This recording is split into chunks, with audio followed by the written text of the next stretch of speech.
সাহস কি করে হয় আমাকে প্রেমপত্র দেওয়ার? আমি ইচ্ছা করে দেইনি।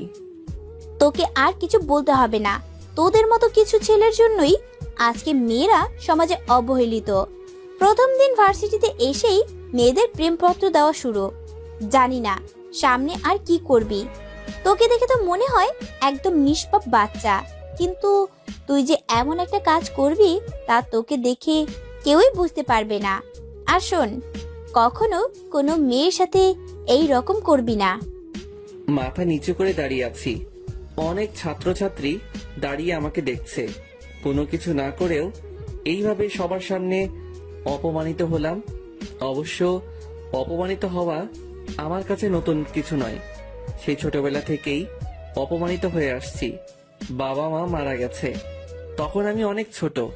তারপর থেকেই এতিমখানায় বড় হয়েছি। এইচএসসি পর্যন্ত সেখান থেকে পড়ালেখা করেছিলাম। কিন্তু যখন আমার বয়স 18 হলো, তারপর তারা আমাকে কিছু টাকা দিয়ে বলল যে এখন থেকে আমি আর এখানে থাকতে পারবো না। সেখান থেকে চলে আসার পর বুঝেছি জীবন সংগ্রামে বেঁচে থাকাটা কত কঠিন। কলেজে ভালো রেজাল্ট করেছি বিধায় এই কলেজে অনার্সে চান্স পেয়েছি। আমি পারভেজ, আর এই দুনিয়ায় আমি শুধু একা, কেউ নেই আমার। কলেজে গেট দিয়ে ঢুকে সামনে যাইতেছি, তখনই কেউ একজন ডাক দিল। সামনে যাওয়ার পর বলল, কলেজে নতুন নাকি? জি ভাইয়া নতুন। নাম কি? পারভেজ। তোমাকে দেখে তো ভদ্র মনে হয়, কিন্তু তুমি এই বিয়াদবিটা কি করে করলা? আমি কি করেছি ভাইয়া? আমরা তোমার সিনিয়র, আর তুমি আমাদের সালাম না দিয়ে চলে যাচ্ছিলে কেন? দুঃখিত ভাইয়া, আমি খেয়াল করিনি। এখন থেকে দিবে। ঠিক আছে, এবারের মতো মাফ করে দিলাম। এই খামটা নাও। আর ওই যে দেখতেছো যে একটা মেয়ে দাঁড়িয়ে কথা বলছে, ও আমার ফ্রেন্ড। তুমি ক্লাসে যাওয়ার সময় ওই মেয়েটাকে এই খামটা দিবা। এটা খুবই গুরুত্বপূর্ণ একটা কাগজ। আচ্ছা ভাইয়া দিব। তারপর মেয়েটাকে খাম দেওয়ার পর কি হলো তা তো আপনারা জানেনই। ক্লাসে চলে আসলাম। কিছুক্ষণ পর দেখলাম ওই ছেলেগুলো আর ওই মেয়েটাও ক্লাসে আসছে। তার মানে ছেলেগুলো আমার সিনিয়র নয়। স্যার এসে সবার সাথে পরিচয় পর্ব সেরে নিলেন। প্রথম দিন ছিল বলে আজকে তেমন আর ক্লাস হয়নি। কলেজ থেকে বের হব তখনই দেখলাম ওই ছেলেগুলো আড্ডা দিচ্ছে আর বলতে লাগলো, সাকিব, তুই তো ছেলেটাকে ভালোই বোকা বানালি। ছেলেটাকে দিয়ে অনেক মজা পেয়েছি। তাজা বলেছিস, ছেলেটা কিন্তু ভীষণ বোকা। কালকে আবার নতুন কিছু দিতে হবে, ওকে? এই বলে সবাই হাসতে লাগলো। কলেজ থেকে বের হয়ে আসলাম আর ভাবতে থাকলাম এদের থেকে যতই দূরে থাকবো ততই ভালো। যাই হোক, এক রুমের বাসা ভাড়া করেছিলাম আর এতিমখানা থেকে একটা হোটেলে চাকরির ব্যবস্থা করে দিয়েছিল। 3টা থেকে রাত 9টা পর্যন্ত ডিউটি। বাসায় গিয়ে কিছু খেয়ে ঘুমিয়ে পড়লাম। ঘুম থেকে উঠতে একটু দেরি হয়ে গেছিল, তাই হোটেলে ঠিক টাইমে পৌঁছাতে পারি নাই। হোটেলে পৌঁছানোর পর ম্যানেজার বলল, এই জন্যই তোমাদের মতো ভার্সিটি পড়ুয়া ছেলেদের কাজ দিতে নেই। প্রথম দিনেই দেরি। সরি স্যার, আর হবে না। যাও কাজ করো। রাত 9টার সময় কাজ শেষ হলো। বাসায় আসতে আসতে 10টা বেজে গেল। রাতের খাবার হোটেলেই খাই। বাসায় এসে পড়তে বসলাম। পড়া শেষ করে ঘুমাতে গেলাম। সকালে ঘুম থেকে উঠে ফ্রেশ হয়ে কিছুক্ষণ পড়লাম। তারপর কলেজে গেলাম। কলেজে যাওয়ার পর আবার সেই ছেলেটা সাকিব ডাক দিল। তোকে না বলেছিলাম আমাদের সালাম দিতে? সালাম কেন দিব? আমরা তো একসাথেই পড়ি। তোরে তো। তখনই একজন স্যার চলে আসলো। কি হচ্ছে কি এখানে? যাও ক্লাসে যাও। তারপর ক্লাসে চলে আসলাম। ক্লাসটা শেষ করে যখনই বাইরে আসবো তখনই একটা ছেলে আমাকে ধাক্কা দিল। তোর সাহস কি করে হয় আমাকে জড়িয়ে ধরার? আমি ইচ্ছে করে করিনি, কে যেন আমাকে ধাক্কা দিয়েছে। অন্যায় করে আবার মিথ্যা কথা বলিস? প্রথম দিন আমাকে লাভ স্টোরি দিলি, আজকে আবার জড়িয়ে ধরেছিস। তোকে যেন আর কখনো আমার সামনে না দেখি। এই বলে মেয়েটা চলে গেল।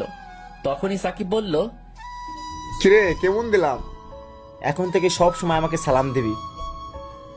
কিছু বললাম না, জানি এদের কিছু বলে লাভ হবে না। চলে আসলাম সেখান থেকে। রাস্তা দিয়ে হাঁটছি। আমি কি শুধু সবার কাছে অবহেলিত হয়ে থাকবো? বাইরের পৃথিবীটা যে কত কষ্টের তা এখন বুঝতে পারছি। বাসায় চলে আসলাম। আজকে আর ঘুমালাম না, ঠিক টাইমেই হোটেলে চলে আসছি। তখনই ম্যানেজার এসে বলল, পারভেজ, এই খাবারগুলো ওই টেবিলে দিয়ে এসো। আচ্ছা স্যার। খাবার দিতে গেলাম, তখনই একজন বলল, এতক্ষণ লাগে খাবার দিতে? সে কখন থেকে অপেক্ষা করছি। ঠিক টাইমেই তো দিলাম স্যার। আবার মুখে মুখে কথা, যাও এখান থেকে। চলে আসলাম ওখান থেকে। ঠিক টাইমে খাবার দিলাম। তারপরে বলে যে দেরি হয়েছে। হোটেলের কাজ শেষ করে বাসায় চলে আসলাম। কিছুক্ষণ পড়ার পর ঘুমোতে গেলাম। শুয়ে শুয়ে ভাবছি, আমার জীবনের লক্ষ্য কি? এই দুনিয়ায় তো আমার কেউ নেই, না আছে কোনো আত্মীয় স্বজন, না আছে কোনো বন্ধু। আমার সাথে তো কেউ ভালো ব্যবহার করে না। জানি না এই অবহেলিত জীবনের সমাপ্তি কখন ঘটবে। আমি মরে গেলে আমার লাশ দাফন করার জন্য কেউ থাকবে না। এসব ভাবছি আর দু চোখ বেয়ে পানি পড়ছে। সকালে ঘুম থেকে উঠে কিছুক্ষণ পড়লাম। তারপর কলেজে আসলাম। ক্লাসে বসে আছি। সবাই যার যার মতো আড্ডা দিচ্ছে, আর আমি পিছনের বেঞ্চে বসে আছি। কারণ হলো আমি তাদের মতো নই। হঠাৎ করে সাকিব বলল, কিরে, তুই প্রতিদিন একই শার্ট পরে কলেজ আসিস কেন? কলেজের মানবতার দেওয়াল থেকে কিছু কাপড় নিস, ওগুলো তোর পরনের কাপড় থেকেও ভালো। এটা বলার পরই সবাই হাসতে লাগলো, আর আমি মাথা নিচু করে চোখের পানি ফেলছি। স্যার ক্লাসে আসলো, পড়ানো শুরু করলেন। ক্লাস শেষ করে কলেজ ক্যান্টিনে আসলাম। খুবই ক্ষুধা লাগছিল, তাই কিছু খেতে গেলাম। একটা চেয়ারে বসে সিঙ্গারা খাচ্ছি। তখনই সাকিব আর ওর বন্ধুরা আসলো। তারা সবাই আমার পাশে থাকা চেয়ারে বসলো। ওই মামা, সিঙ্গারা দাও তো। তারা সবাই আমার পাশে বসে সিঙ্গারা খাচ্ছে। সিঙ্গারা খাওয়ার পর আমাকে দেখিয়ে বলল, এই মামা, সিঙ্গারা টাকা ও দেবে। আমাকে কিছু বলার সুযোগ না দিয়েই তারা চলে গেল। তারপর বাধ্য হয়ে আমাকে টাকা দিতে হলো। তারপর সেখান থেকে বাসায় চলে আসলাম। ভাবছি আজকে দুপুরে না খেয়ে থাকতে হবে। আমার মতো ছেলে না খেয়ে থাকলে কারো যায় আসে না। বাসায় বসে এসব ভাবছি, তখনই পাশের বাসার এক বড় ভাই এসে বলল, পারভেজ, তোমার রক্তের গ্রুপ কি? বি পজিটিভ ভাই। তুমি কি রক্ত দিতে পারবে? জি ভাই, পারবো। তারপর বড় ভাইয়ের সাথে হাসপাতালে গেলাম রক্ত দিতে। রক্ত দেওয়ার পর কিছুক্ষণ বেডে শুয়ে বিশ্রাম নিলাম। দুপুরে আর না খেয়ে থাকতে হয়নি। অনেক কিছু খেতে দিয়েছিল আমাকে। সেখান থেকে আর বাসায় গেলাম না, ওখান থেকেই হোটেলে চলে গেলাম। আজকে অনেক দেরি হয়ে গেছে। জানি না আজকে গেলে ম্যানেজার কি বলবে। হোটেলে যাওয়ার পরই ম্যানেজার বলল, তোমার কি কোনো দায়িত্ববোধ নেই? তোমাকে বলেছিলাম না যে দেরি করবে না? Sorry sir. এখানে আর দাঁড়িয়ে না থেকে যাও, কাজ করো। কাজ শেষ করে বাসায় আসলাম। শরীরটা খুবই খারাপ লাগছে, তাই আজকে আর পড়তে বসলাম না। তাড়াতাড়ি ঘুমিয়ে পড়লাম। সকালে ঘুম থেকে উঠে কিছুক্ষণ পড়লাম। তারপর কলেজে গেলাম। কলেজে যাওয়ার পর সাকিব ডাক দিল। ওদের ওখানে গিয়ে দেখলাম ওরা সবাই সিগারেট খাচ্ছে। আমি আবার সিগারেটের ধোঁয়া সহ্য করতে পারি না, তাই বললাম, যা বলবেন একটু তাড়াতাড়ি বলবেন। আমি সিগারেটের ধোঁয়া সহ্য করতে পারি না। আমার কথা শুনে ওরা সবাই হাসতে লাগলো। তারপর সাকিব বলল, তোকে তো আজকে এত সহজে ছাড়ছি না। তুই এখন আসমাকে গিয়ে প্রপোজ করবি, তা না হলে তোকে সিগারেট খাওয়াবো। আসমাকে? এখন আসমাকে চেনো না? যার কাছে তুই থাপ্পড় খাইলি সে হলো আসমা। আমি এটা করতে পারবো না। তাহলে তোকে জোর করে সিগারেট খাওয়াবো, তাও আবার অন্য স্টাইলে। এই গাঁজাগুলো সিগারেটের ভিতর ভর, তারপর ওকে জোর করে খাওয়াবো। দয়া করে আমার সাথে এমনটা করবেন না। তাহলে যা, আসমাকে প্রপোজ কর। বাধ্য হয়ে প্রপোজ করতে গেলাম। আসমার সামনে গিয়ে মাথা নিচু করে আসমাকে প্রপোজ করলাম। ছোট লোকের বাচ্চা, তুই আবার আমাকে প্রপোজ করেছিস? তোকে বলেছিলাম না আর কখনো আমার সামনে আসবি না। তারপর আমাকে প্রিন্সিপালের রুমে নিয়ে গেল। স্যার আমাকে অনেক বিরক্ত করছে। তুমি আসমাকে বিরক্ত কেন করছো? তোমাদের মতো ছেলেদের জন্য কলেজের মান সম্মান নষ্ট হয়। আমি তোমাকে কলেজ থেকে বহিষ্কার করব।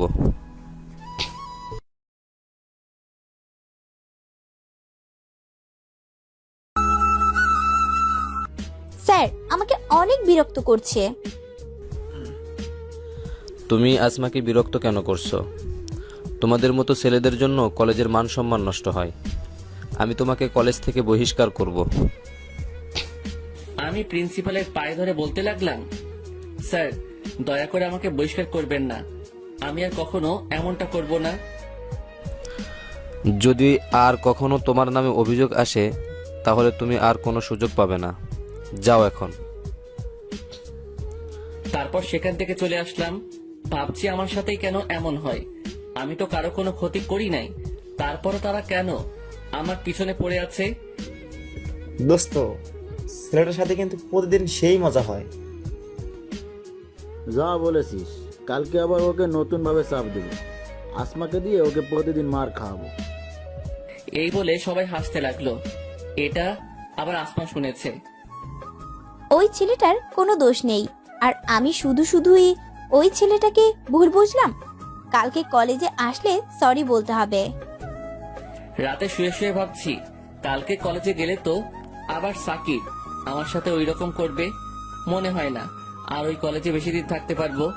এইসব ভাবতে ভাবতে ঘুমিয়ে পড়লাম। পরের দিন কলেজে গেলাম। যাওয়ার পরই আসমা ডাক দিল। সরি। কেন? তোমার কোনো দোষ ছিল না, তারপরও আমি তোমাকে অনেক অপমান করেছি। গতকালকে আমি সাকিবের কাছ থেকে সব শুনেছি। আমাকে মাফ করে দাও, আমি সত্যি খুব দুঃখিত। তোমার তো কোনো দোষ নেই, তোমার জায়গায় অন্য কোনো মেয়ে থাকলেও এটাই করতো। আচ্ছা তাহলে আজ থেকে তুমি আমার বন্ধু। তোমার নাম কি? পারভেজ শেখ। তোমার? আসমা আক্তার আনিকা। আজকে থেকে তাহলে আমরা বন্ধু। না। কেন? তার মানে তুমি আমাকে মাফ করতে পারো নাই? দেখো, তুমি বড়লোক বাবার মেয়ে আর আমি রাস্তার ছেলে, তোমার সাথে আমার বন্ধুত্ব করা ঠিক হবে না। আর কখনো এই কথা বলবে না। তুমি যেমনই হও না কেন, তারপরও তুমি আমার বন্ধু। তারপরও আর কোনো কথা বলবি না। এখন থেকে আমাকে তুই করে বলবি। আচ্ছা, চেষ্টা করব। তারপর ক্লাসে চলে গেলাম। প্রথমবার আমি সামনের বেঞ্চে বসলাম, তাও আবার আসমার সাথে। ক্লাস শেষ করে আসমার সাথে ক্যাম্পাসে বসে আছি। তোর মোবাইল নাম্বার দে। আমি ফোন চালাই না। মানে তোর কি কারোর সাথে কথা বলার প্রয়োজন মনে হয় না? না। কেন? আমার কেউ নেই। কেউ নেই মানে? এই দুনিয়ায় আমার আপনজন বলতে কেউ নেই। আমি এতিম। আর কখনো নিজেকে এতিম বলবি না। আজকে থেকে আমি তোর আপনজন। আয় এখন আমার সাথে। কোথায়? আসলেই দেখতে পাবি। তারপর আসমা আমাকে একটা মোবাইলের দোকানে নিয়ে গিয়ে একটা মোবাইল কিনে দিল। আমার সব কথা শুনে করুণা করতেছেন আমাকে। দিব একটা থাপ্পড়। এত বেশি বুঝিস কেন? তোরে এই মোবাইল দিয়েছি আমার সাথে কথা বলার জন্য। এখন চলো। কোথায়? চল। তারপর আমাকে একটা রেস্টুরেন্টে নিয়ে গেল। দুপুরে একটা রেস্টুরেন্টে খেলাম। খাওয়ার পর আসমাকে বললাম, আমি তাহলে এখন যাই। কোথায় যাবি? কাজে যাব। মানে? আমি একটা হোটেলে চাকরি করি, 2টা থেকে রাত 10টা পর্যন্ত। চল আমি তোকে নামিয়ে দিয়ে আসি। তারপর আসমা আমাকে ওর গাড়িতে করে আমাকে হোটেলে নামিয়ে দিল। হোটেলের কাজ শেষ করে বাসায় গেলাম। বাসায় যাওয়ার পর পড়তে বসলাম। তখনই আসমা ফোন দিল। কি করিস? এইমাত্র বাসায় আসলাম, এখন পড়তেছি। ভালো। তা কিছু খেয়েছিস? হ্যাঁ, হোটেল থেকে খেয়ে এসেছি। তুই? এই মাত্রই খেলাম। ভালো। আচ্ছা তাহলে পর, কালকে কলেজে কথা হবে। আচ্ছা, পড়া শেষে ঘুমিয়ে পড়লাম। সকালে ঘুম থেকে উঠে ফ্রেশ হয়ে কিছুক্ষণ পড়লাম, তারপর কলেজে গেলাম। কলেজে যাওয়ার পর সাকিব ডাক দিল। ওই ফকিন্নি, এদিকে আয়। জি ভাইয়া, আসছি। কোথা থেকে যেন আসমা এসে বলল, ও যাবে না। তা তুই বলার কে? আমি ওর বন্ধু, আর আজকে থেকে তোরা ওকে আর কোনো বিরক্ত করবি না। তোরা এতদিন ওর সাথে যা করেছিস তার সবই আমি জানি। আর যদি কখনো ওর সাথে খারাপ কিছু করার চেষ্টা করিস তাহলে প্রিন্সিপালের কাছে বলে তোকে কলেজ ছাড়া করাবো। এই বলে আমাকে নিয়ে অন্য জায়গায় চলে গেল। তোর সাথে যে ওরা এত খারাপ ব্যবহার করে তুই কি ওদের কিছু বলিস না? কি বলবো, সবই আমার কপালের দোষ। সবাই আমার সাথে ওই রকম করে। আজ থেকে কেউ যদি তোর সাথে খারাপ ব্যবহার করে তাহলে তুই তার প্রতিবাদ করবি। তারপর রুমে আসলাম। একটা ক্লাস করার পরই আসমা বলল, চল। কোথায়? ক্লাস করবি না? আজকে আর ক্লাস করব না, এখন তুই আর আমি ঘুরতে যাব। তারপর আসমা আমাকে নিয়ে নদীর পাড়ে একটা পার্কে ঘুরতে গেল। একটা বেঞ্চের উপর দুজনে বসে আছি, হালকা বাতাস বইছে, খুবই ভালো লাগতেছে। হঠাৎই আসমা আমাকে বলল, আচ্ছা, তুই কি কখনো কোনো মেয়ের প্রেমে পড়েছিস? কখনো এটা নিয়ে ভাবিনি। কেন? কিভাবে বেঁচে থাকবো তার ঠিক নাই, আবার প্রেমে পড়বো? তুই কি কারো প্রেমে পড়েছিস? অল্প অল্প। বুঝলাম না। বুঝতে হবে না, এখন চল ফুচকা খাবো। তারপর আসমা আমাকে নিয়ে ফুচকা খেতে গেল। ফুচকা খাওয়ার পর আসমা আমাকে হোটেলে নামিয়ে দিল। হোটেলের কাজ শেষে রাতে বাসায় গিয়ে শুয়ে শুয়ে ভাবছি, জীবনে প্রথমবার মনে হলো আমি একা নই। প্রথমবার মনে হলো কোনো আপনজনের ভালোবাসা পেয়েছি। যতক্ষণ আসমার সাথে ছিলাম ততক্ষণ মনেই হয়নি যে এই দুনিয়ায় আমার কেউ নেই। জানি না আসমা আমাকে কি ভাববে, কিন্তু আমি চাই ও এভাবেই সব সময় আমার সাথে থাকুক। এসব ভাবতে ভাবতে ঘুমিয়ে পড়লাম। সকালে আসমার কলে ঘুম ভাঙলো। তারপর ঘুম থেকে উঠে ফ্রেশ হয়ে কিছুক্ষণ পড়লাম, তারপর কলেজে গেলাম। কলেজে যাওয়ার পর আসমা বলল, তোর চোখ লাল কেন? রাতে ঠিকভাবে ঘুম হয়নি। কেন? এমনি। আচ্ছা, যাই হোক, আজকে তোকে হোটেলে যেতে হবে না। কেন? আজকে আমার জন্মদিন, সন্ধ্যায় বাসায় পার্টি আছে, আর তুই সেখানে অবশ্যই আসবি। শুভ জন্মদিন, কিন্তু আমি না গেলে হয় না? আমি একটা এতিম ছেলে, আমার ভালো কোনো জামা কাপড় নেই, আর সব থেকে বড় কথা হলো আমার পরিচয় দেওয়ার মতো পরিচয় নেই। কেউ জিজ্ঞাসা করলে কি বলবো? কি বললি তুই? কেন? আসলে কি হবে? আর তুই আমার বন্ধু, এটাই তোর পরিচয়। আমি সত্যি বলছি, আসলে সেখানে কত বড় বড় লোক থাকবে, আর আমি সামান্য একটা হোটেলে কাজ করা এতিম ছেলে। তুই অনেক কথা শুনবি, সবাই বলবে আমার মতো একটা ছেলে কি করে তোর বন্ধু হলো। সবাই কি বললো তা আমি পরোয়া করি না। তুই যদি আমাকে তোর বন্ধু মনে করিস তাহলে অবশ্যই আসবি, আর এভাবে খালি খালি জন্মদিনের শুভেচ্ছা জানালে হবে না। আমার গিফট কই? ইয়ে মানে গিফট? গিফটের কথা শুনেই আমার মনটা খারাপ হয়ে গেল। আচ্ছা, নিয়ে আসবো। এই, আমি খুবই দুঃখিত, আমি তো মজা করছিলাম। তোর কোনো গিফট আনতে হবে না, তুই আসলেই আমি খুশি। না, তা কি করে হয়? সেখানে সবাই তো গিফট নিয়ে আসবে। সবাই আর তুই এক না, তোর কাছে আমার কোনো গিফট চাই না। আমার কাছে তুই আমার জন্য গিফট। তোর সাথে সময় কাটানোর পর যে ভালো লাগা কাজ করে তা আমার জীবনে আর কখনো হয়েছে কিনা জানি না। তোর কোনো গিফট আনতে হবে না, শুধু তুই আসলেই আমি অনেক খুশি হব। আচ্ছা, দেখা যাবে, এখন চল। তারপর ক্লাসে গেলাম। আজকে আসমা কলেজ থেকে একটু তাড়াতাড়ি চলে গেল। আসমা চলে যাওয়ার পর কেমন জানি ভালো লাগছিল না, তাই আমিও বাসায় চলে আসলাম। বাসায় এসে ভাবতে থাকলাম আমার কি করা উচিত। সেখানে যাওয়া কি ঠিক হবে, না শুধু গিফটটা দিয়ে আসবো? যদি যাই তাহলে আসমা অনেক কথা শুনবে, সেটা আমি নিশ্চিত। আর যদি না যাই তাহলে তো আসমা অনেক কষ্ট পাবে। না, আমি আসমাকে জেনে শুনে কষ্ট দিতে পারি না। ওই জীবনে প্রথম কোনো ব্যক্তি যে আমার এতটা খেয়াল রেখেছিল। আমি আসমাকে কখনো কষ্ট দিতে পারি না, কিন্তু আসমার জন্য কি গিফট কিনবো? যাই কিনি না কেন সেটা ওর জন্মদিনে সব থেকে কম দামি গিফট হবে। অনেক কষ্ট করে 2000 টাকা জমিয়েছিলাম, ভেবেছিলাম বাবা মায়ের জন্য মিলাদ পড়াবো, ভাবছি সেটা পরে পড়াবো। ওই টাকা দিয়ে আসমার জন্য একটা শাড়ি কিনবো। সন্ধ্যার সময় দোকান থেকে একটা শাড়ি কিনে আসমাদের বাসায় গেলাম। গেট দিয়ে ঢুকবো তখনই দারোয়ান এসে বাধা দিল। দাঁড়ান, কোথায় যাচ্ছেন?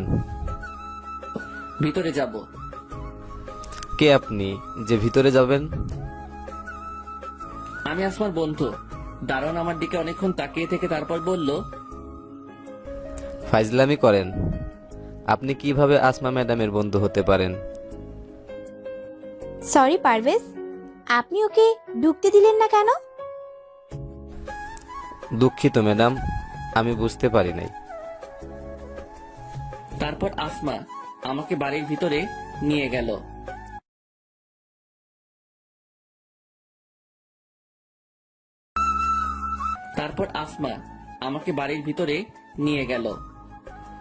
বাড়ির ভিতরে ঢুকেই তো আমি অবাক চোখে তাকিয়ে আছি।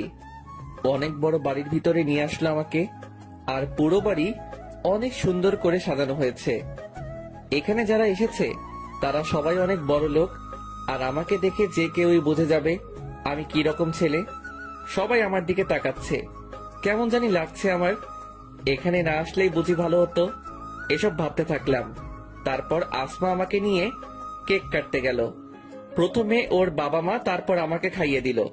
আমি বোকার মতো আসমার দিকে তাকিয়ে আছি, আর বাকিরা সবাই অনেক অবাক হয়েছে, কারণ আমার মতো একটা ছেলেকে আসমা ওর বাবা মায়ের পর কেক খাইয়ে দিল। আমি আসমাকে কিছু বলতেও পারছি না। এখান থেকে তাড়াতাড়ি যেতে পারলেই বাঁচি। খাওয়া দাওয়ার পর আসমা বলল, বাবা মায়ের সাথে কথা বলবি চল। মানে আজকে না বললে হয় না? কেন, কি হয়েছে? আমার শরীর খুবই খারাপ লাগছে। আমি এখন বাসায় যাই, পরে একসময় কথা বলবো।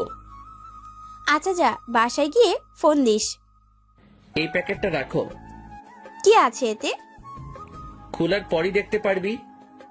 আচ্ছা, এখনই খুলতেছি। এই না, এখন খুলতে হবে না, পরে খুলিস। পরে খুলবো কেন? কি আছে এতে?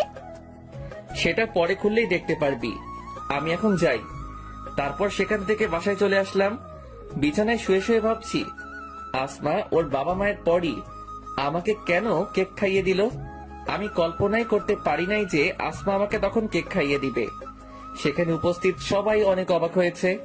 আসমার বাবা মা কি ভাববে জানি না।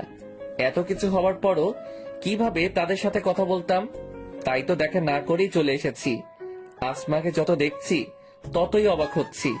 ও কি শুধুই আমাকে ফ্রেন্ড ভাবে, না অন্য কিছু? ওর সাথে যদি আর কিছুদিন এভাবে থাকি তাহলে আমি তোকে ভালোবেসে ফেলবো। এখনই ওর কথা না ভেবে একদিনও থাকতে পারি না। ওই আমার জীবনের প্রথম ব্যক্তি যে আমার এতটা খেয়াল রাখছে।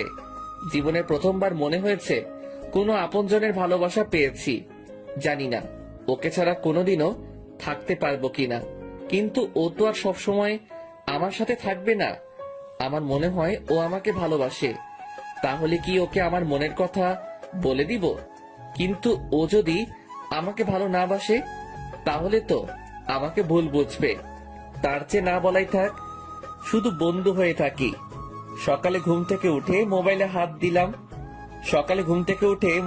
হাতে নিলাম। দেখলাম রাতে আসমা অনেকগুলো কল করেছিল। মোবাইল সাইলেন্ট করা ছিল, তাই শুনতে পাইনি। এখন আর কল দিলাম না। তারপর ফ্রেশ হয়ে খেয়ে কিছুক্ষণ পড়লাম। তারপর কলেজে গেলাম। কলেজে গিয়ে দেখলাম আসমা আমার আগে চলে এসেছে। আমাকে দেখে রাগী কণ্ঠে বলতে লাগলো, রাতে কই ছিলি? কেন, বাসায় ছিলাম। কতগুলো কল করছি, ধরলি না কেন? আসলে তোদের ওখান থেকে আসার পরপরই ঘুমিয়ে গেছিলাম, আর মোবাইল সাইলেন্ট করা ছিল, তাই শুনতে পাইনি। তোকে বলেছিলাম না গিফট না আনতে, তারপরও কেন আনলি? কেন, পছন্দ হয়নি? দিব এক থাপ্পড়। পছন্দ হবে না কেন? কত সুন্দর একটা শাড়ি, কিন্তু তুই এত টাকা কিভাবে জোগাড় করলি? এত টাকা কোথায় পেলি? মাত্র 2000 টাকা। তোর জন্মদিনে সব থেকে কম দামি গিফট। টাকা আমার কাছে ছিল। তোকে দেখেই বোঝা যাচ্ছে যে তুই মিথ্যা কথা বলছিস। সত্য কথা বল।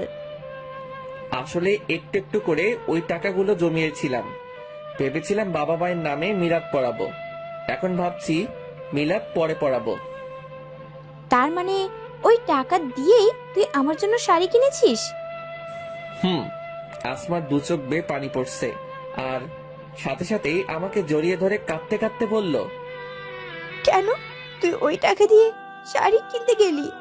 তোর কাছে আমার কোনো গিফট চাই না। আমার কাছে তুই সব থেকে বড় গিফট। চল এখন কোথায়? একটা এতিমখানায় যাব, কেন? তোর বাবা মায়ের জন্য মিলাদ পড়াতে। দুঃখিত, এটা আমি করতে পারবো না। কেন? আমি আমার নিজের টাকা দিয়ে বাবা মায়ের জন্য মিলাদ পড়াবো। তো কি হয়েছে? মনে কর আমার টাকাই তোর টাকা। কিছু মনে করিস না, আমার নিজের উপার্জিত টাকা দিয়ে মিলাদ পড়াবো, কারো কাছ থেকে নিয়ে নয়। আর এখন বল, শাড়িটা কেমন লাগছে? অনেক সুন্দর। তা কখনো কি শাড়িটা পরবি? পরবো না কেন? না মানে শাড়িটা তো অনেক কম দামি। তুই তো মনে হয় এত কম দামি জিনিস পরিস না, তাই বললাম। পরিনি তো কি হয়েছে, এখন থেকে পরবো। কালকে বিকালেই শাড়ি পরে তোর সাথে নদীর পাড়ে ঘুরতে যাব। দেখা যাবে, এখন চল। তারপর ক্লাস করে বাসায় চলে গেলাম। ফ্রেশ হয়ে হোটেলে আসলাম। ম্যানেজারকে বললাম, স্যার কালকে আমার ছুটি লাগবে। তারপর ম্যানেজার বলল, রোজ রোজ তোমাকে ছুটি দিতে পারবো না। যদি কাজ করতে মন না চায় তাহলে আর আসার দরকার নেই। সরি স্যার, আর কখনো ছুটি নিব না, শুধু কালকেই লাস্ট। মনে থাকে যেন কথাটা। কালকের পরে ছুটি নিতে হলে একবারে নিবে। এখন যাও, কাজ করো। রাতে কাজ করে বাসায় এসে কিছুক্ষণ পড়লাম। পড়ার পর ঘুমাতে গেলাম। ভাবতে থাকলাম আসমার কথা। প্রথম কোনো মেয়ে আমাকে জড়িয়ে ধরলো। আমি কল্পনাই করতে পারি নাই যে আসমা আমাকে জড়িয়ে ধরবে। ওর সাথে থাকতে থাকতে কখন যে ওকে ভালোবেসে ফেলেছি তা নিজেও জানি না। এখন তো এমন হয়েছে ওর সাথে কথা না বলে থাকতেই পারি না। যখনই কেউ আমার সাথে খারাপ ব্যবহার করে তখনই আসমার হাসি মুখটা চোখের সামনে ভেসে ওঠে। তখন সেই সব অপমান আর গায়ে লাগে না। কালকে বিকালে আসমা আমার দেওয়ার শাড়ি পরবে, তাহলে কালকে কি আসমাকে আমার মনের কথা বলে দিব? জানি না ও আমাকে কি ভাববে। সকালে ঘুম থেকে উঠে ফ্রেশ হয়ে কলেজে গেলাম। আজকে একটু আগে কলেজে চলে আসলাম। গিয়ে দেখি আসমা এখনো আসেনি। কিছুক্ষণ একটা বেঞ্চের উপর বসলাম। এর মধ্যে আসমাও চলে এসেছে। আমার কাছে এসে বলতে লাগলো, আজকে এত তাড়াতাড়ি চলে এসেছিস? সবসময় তো আমার পরে আসতি। এমনি আগে চলে এসেছি। আজকে বিকালে যখন ঘুরতে যাব তখন তোকে একটা কথা বলবো। আমিও তোকে কিছু বলবো। কি বলবি? তা সময় হলেই জানতে পারবি। আচ্ছা ঠিক আছে, এখন চল ক্লাসে যাই। চল। ক্লাস শেষ করে বাসায় চলে আসলাম। গোসল করে কিছু খেলাম, তারপর একটু ঘুমিয়ে নিলাম। তারপর তৈরি হয়ে নদীর পাড়ে গেলাম আসমার সাথে দেখা করতে। আসমার আসার আগেই আমি সেখানে চলে গেছি। আমি খুবই চিন্তিত। জানি না আসমাকে আমার ভালোবাসার কথা বললে ও কিভাবে নেবে সেটা। যদি ও আমাকে ভালো না বাসে তাহলে হয়তো আমাদের বন্ধুত্ব ভেঙে যাবে। কিন্তু আমি তো আসমাকে ছাড়া থাকতে পারবো না।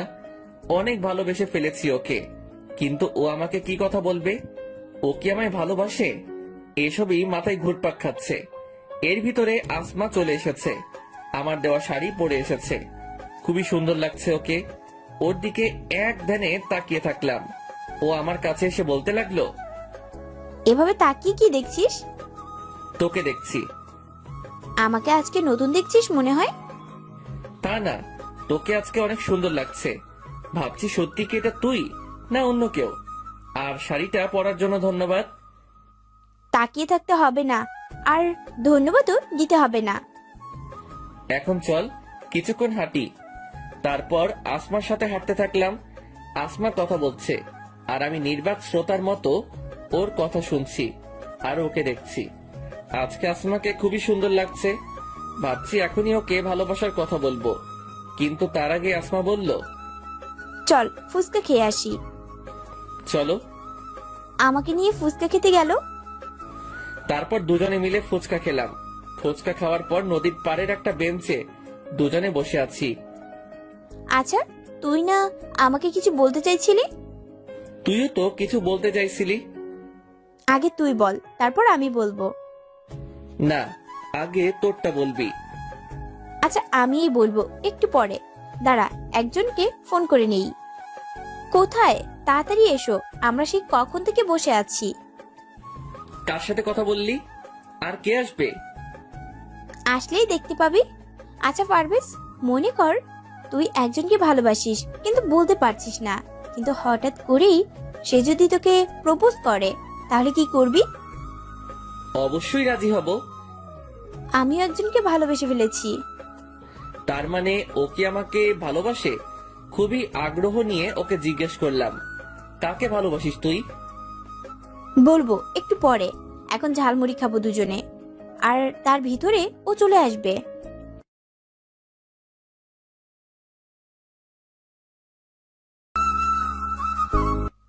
বলবো একটু পরে, এখন ঝালমুড়ি খাবো দুজনে, আর তার ভিতরে ও চলে আসবে। কে আসবে? আসলেই দেখতে পাবি। তারপর দুজনে মিলে ঝালমুড়ি খেলাম। এর মধ্যে একটা ছেলে এসে আসমাকে বলতে লাগলো, ওই পারভেজ, হ্যাঁ। তারপর ছেলেটা আমাকে বলতে লাগলো, তোমার কথাও যে কতবার বলেছে তার কোনো ঠিক নেই। তুমি নাকি ওর লাইফে খুবই গুরুত্বপূর্ণ একজন। আমি আসমাকে জিজ্ঞেস করলাম, ছেলেটা কে? ও রাব্বি, আর আমি ওকেই ভালোবাসি। আসমার মুখে এই কথা শুনে মুহূর্তের মধ্যেই আমার মনে হলো কেউ আমার বুকে চাবুক দিয়ে আঘাত করতেছে। আসমাকে দেখে মনে হচ্ছে ও খুবই খুশি। কোনো রকমে চোখের পানি আটকে হাসি মুখে আসমাকে বললাম, কবে থেকে? আগে তো বললি না। ওকে আমি অনেক আগে থেকেই ভালোবাসি, কিন্তু ওকে কখনো বলা হয়নি। আমাদের বাসার পাশেই ওর বাসা। ওই আমার লাইফের ফার্স্ট ক্রাশ। আর আমার জন্মদিনের পার্টির পর ও আমাকে প্রপোজ করে। আমি প্রথমে খুবই অবাক হয়ে গেছিলাম, কারণ এর আগে কখনোই ও আমার সাথে কথা বলে নাই। আমি শুধু ওকে দূর থেকে দেখতাম। ও প্রপোজ করায় আমি এতটাই অবাক হয়ে গেছিলাম যে কিছুই বলতে পারছিলাম না। তারপর ও বলে যে আমাকে সময় নিতে। তারপর আমি আজকে ওকে হ্যাঁ বলে তোর সাথে পরিচয় করিয়ে দিতে আসলাম। হ্যাঁ, খুব ভালো একজন বন্ধু। আমার আসলে একটা কাজ আছে, তাই আমাকে এখন যেতে হবে। তোরা আড্ডা দে। তুই না আজকে হোটেল থেকে ছুটি নিলি? হ্যাঁ, কিন্তু আমাকে এখন এক জায়গায় যেতে হবে। আমি তোকে এখনই বলতাম, কিন্তু তার আগেই রাব্বি ভাইয়া চলে এসেছে। আচ্ছা তোমার যখন কাজ আছে তাহলে তোমাকে আর আটকে রাখা ঠিক হবে না। আচ্ছা যা, তাহলে কালকে কলেজে কথা হবে। ওখান থেকে তাড়াতাড়ি চলে আসলাম। ওখানে আর এক মুহূর্ত থাকাও আমার পক্ষে সম্ভব হচ্ছিল না। অনেক কষ্টে চোখের পানি আটকে রেখেছি। বাসায় গিয়ে শুয়ে পড়লাম। কিছুই ভালো লাগছিল না। কি করে পারতাম আসমাকে অন্য কারোর সাথে দেখতে?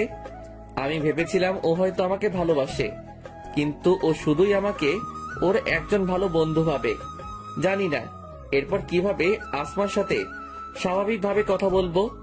আসমার সাথে পরিচয় হবার পর কিছুদিনের জন্য ভুলেই গেছিলাম যে আমার আসল পরিচয় কি। যখন সবাই অপমান করত তখন অনেক খারাপ লাগতো, আর এখন তার থেকেও অনেক বেশি কষ্ট হচ্ছে। এভাবে অনেকক্ষণ বিছানায় শুয়ে আছি, কিন্তু ঘুম আসছে না। কিভাবে ঘুম আসবে? চোখ বুঝলেই তো আসমার মুখটা ভেসে ওঠে। তবে আজকে একটা ব্যাপার খুবই অদ্ভুত লাগছে। প্রতিদিন তো আসমা এই সময় ফোন দেয়, কিন্তু আজকে তো দিল না। তাই আমি ফোন দিলাম, কিন্তু আসমার ফোন ওয়েটিং। অনেকবার ফোন দিলাম, কিন্তু ওয়েটিং। হয়তো রাব্বির সাথে কথা বলছে, তাই হয়তো আমার কথা মনে নেই। এখন হয়তো আসমার কাছে আমার থেকে রাব্বি গুরুত্বপূর্ণ। থাকবেই না কেন? আমি তো ওর শুধু বন্ধু, আর রাব্বি তো ওর ভালোবাসা। এসব কথা ভাবছি আর চোখ দিয়ে পানি পড়ছে। কিছুক্ষণ পর মোবাইলের স্ক্রিনে আসমা নামটা ভেসে উঠল। চোখের পানি মুছে কল রিসিভ করলাম। কি করিস? শুয়ে আছি। তুই কি করিস? রাব্বির সাথে কথা বললাম এতক্ষণ, তুই তো তাড়াতাড়ি চলে আসলি। জানিস তারপর আমরা কত আড্ডা দিয়েছি? আমার কাজ ছিল তাই তো আগে চলে এসেছি। জানিস রাব্বি আমার প্রতি কত কেয়ারিং। আমি বাসায় আসছি কিনা, খেয়েছি কিনা সবকিছুর খবরও রাখে। ও আমাকে অনেক ভালোবাসে। আমি খুবই ভাগ্যবান যে ওর মতো একজনকে পেয়েছি। ভালো, আমার খুবই ঘুম পেয়েছে, রাখছি এখন। আচ্ছা। চোখের পানি আর কন্ট্রোল করতে পারছিলাম না, তাই তাড়াতাড়ি ফোনটা রেখে দিলাম। নিজের ভালোবাসার মানুষের মুখে যদি অন্য কারো প্রশংসা শুনতে হয় তাহলে এর চেয়ে কষ্টের আর কিছু নাই। আগে আসমা ফোন দিলে আমার খোঁজ খবর রাখতো, আর এখন আসমার খোঁজ খবর অন্য কেউ রাখে। হয়তো আসমা রাব্বির সাথেই অনেক সুখী থাকবে, আমি না হয় আসমার বন্ধু হয়েই সারা জীবন থাকবো। একটা দুঃস্বপ্ন ভেবে সবকিছু ভুলে যাব। সকালে ঘুম থেকে উঠে দেখলাম অনেক সময় হয়ে গেছে। রাতে ঠিক মতো ঘুমাতে পারি নাই, তাই সকালে তাড়াতাড়ি উঠতে পারি নাই। তাড়াতাড়ি ফ্রেশ হয়ে কিছু খেয়ে কলেজে গেলাম। কলেজে গিয়ে দেখলাম আসমা এখনো আসেনি। একা একা একটা বেঞ্চের উপর বসে আছি। ক্লাসের সময় হয়ে গেল কিন্তু আসমা এখনো এলো না, তাই ফোন দিলাম আসমাকে। কোথায় তুই? কলেজে আসবি না? আজকে আসবো না, রাব্বির সাথে নদীর পাড়ে ঘুরতে আসছি। আচ্ছা ঠিক আছে, রাখছি তাহলে। গতকালকেও তো আসমার সাথে কথা বললাম, তখন তো বললো না যে আজকে কলেজে আসবে না। হয়তো আমাকে বলার প্রয়োজন মনে করেনি। আমি একাই ক্লাস করলাম, তারপর বাসায় চলে আসলাম। বাসায় এসে ফ্রেশ হয়ে হোটেলে যাবার জন্য রওনা দিলাম। রাস্তা দিয়ে হাঁটছি আর ভাবছি কেন যে আসমার সাথে পরিচয় হলো, তাহলে হয়তো এখন কষ্ট পেতাম না। জীবনে সবকিছুতেই তো অবহেলিত হয়ে এসেছি, ভালোবাসার বেলায় তার ব্যতিক্রম কেন হবে? এসব ভাবছি আর হাঁটছি, তখনই দেখলাম আসমা আর রাব্বি বাইকে করে যাচ্ছে। রাব্বি বাইক চালাচ্ছে আর আসমা ওকে পেছন থেকে জড়িয়ে ধরে আছে। আমি আর ওদেরকে ডাক দিলাম না, ওরা ওদের মতো যাচ্ছে। আমি তাড়াতাড়ি হোটেলে চলে গেলাম। আসমাকে অন্য কারোর সাথে দেখলেই খুবই খারাপ লাগে। ও তো এখন খুবই ব্যস্ত, তাই হয়তো আমার খবর নেওয়ার সময় পাইনি। হোটেলে এসে কাজ করতেছিলাম। আজকে কেন জানি কাজ করতেও ভালো লাগছিল না। অন্য মনস্ক হয়ে খাবার নিয়ে একটা টেবিলে গেলাম। অসাবধানতা বশত কিছু খাবার একটা মেয়ের গায়ে পড়লো। ছোট লোক কোথাকার, দেখে কাজ করতে পারিস না? দিলি তো আমার জামাটা নষ্ট করে। জানিস তোর থেকে আমার জামার দাম বেশি। এর ভিতরে ম্যানেজার চলে এসেছে। কি হয়েছে এখানে? এই ছোট লোকটা আমার গায়ে খাবার ফেলে দিয়েছে। আমরা খুবই দুঃখিত ম্যাম, দয়া করে আর রাগারাগি করবেন না, তাতে আমাদের হোটেলের সম্মান নষ্ট হবে। আমরা ওর বিচার করব। পারভেজ, তুমি আমার সাথে এসো। ম্যানেজার আমাকে নিয়ে একটা রুমে গেল, তারপর বলতে লাগলো, তোমার কি কাজ করার ইচ্ছা নেই? মাঝে মাঝে ছুটি নেও, সময় মতো আসো না। তার উপর আবার আজকে যে ঘটনা ঘটালে, এরপর আর তোমাকে কাজে রাখা সম্ভব নয়। স্যার দয়া করে আমাকে কাজ থেকে বের করে দিবেন না, কথা দিচ্ছি এরপর আর আমার নামে কোনো অভিযোগ আসতে দিব না। মাফ করতে পারি এক শর্তে, এখন গিয়ে ওই মেয়েটার কাছে সরি বলবে। সে যদি মাফ করে তাহলেই তোমার চাকরি থাকবে। ঠিক আছে স্যার। তারপর মেয়েটার কাছে গিয়ে বললাম, সরি ম্যাম, আমাকে মাফ করে দিন, আমার ভুল হয়ে গেছে। দিলাম মাফ করে, এখন যা। হোটেলের কাজ করে রাতে বাসায় আসলাম। বিছানায় শুয়ে শুয়ে ভাবছি দুনিয়াটা বড় অদ্ভুত। অপরাধ না করেও মাপ চাইতে হলো। আর মেয়েটা যা বলেছে ঠিকই বলেছে, আমার থেকে তার জামার দামও অনেক বেশি। আসমাকে কল দিলাম কিন্তু ওয়েটিং।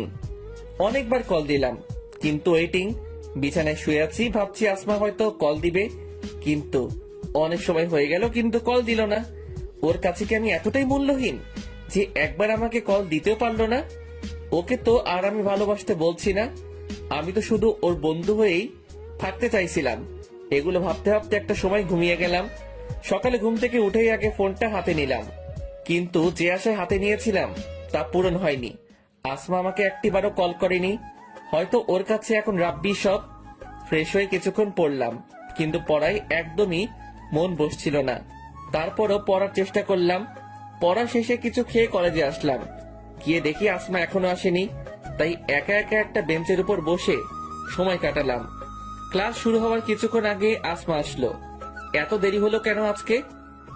আর বলিস না, গতকাল অনেক রাত পর্যন্ত রাব্বির সাথে কথা বলেছিলাম, তাই ঘুম থেকে উঠতে দেরি হয়েছে। রাতে তোকে অনেকবার কল দিয়েছিলাম। সরি, আমি খেয়াল করিনি। রাব্বির সাথে কথা বলে ঘুমিয়ে গেছিলাম, তাই মনে ছিল না।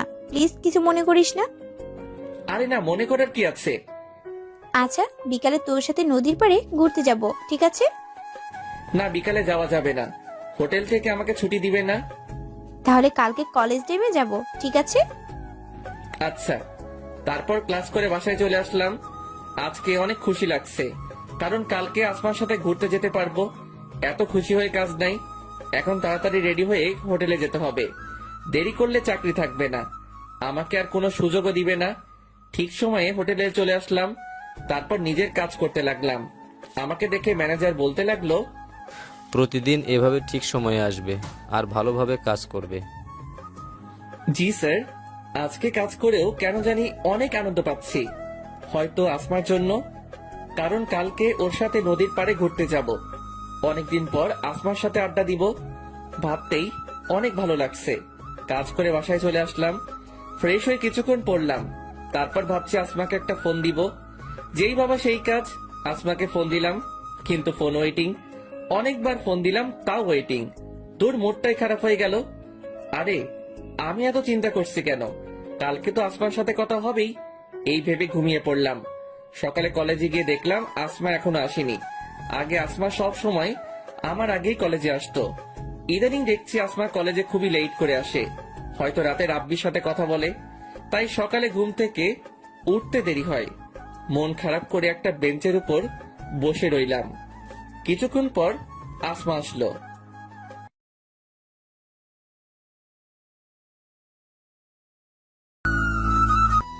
কিরে, এভাবে বেঞ্চের উপর বসে কি ভাবছিস?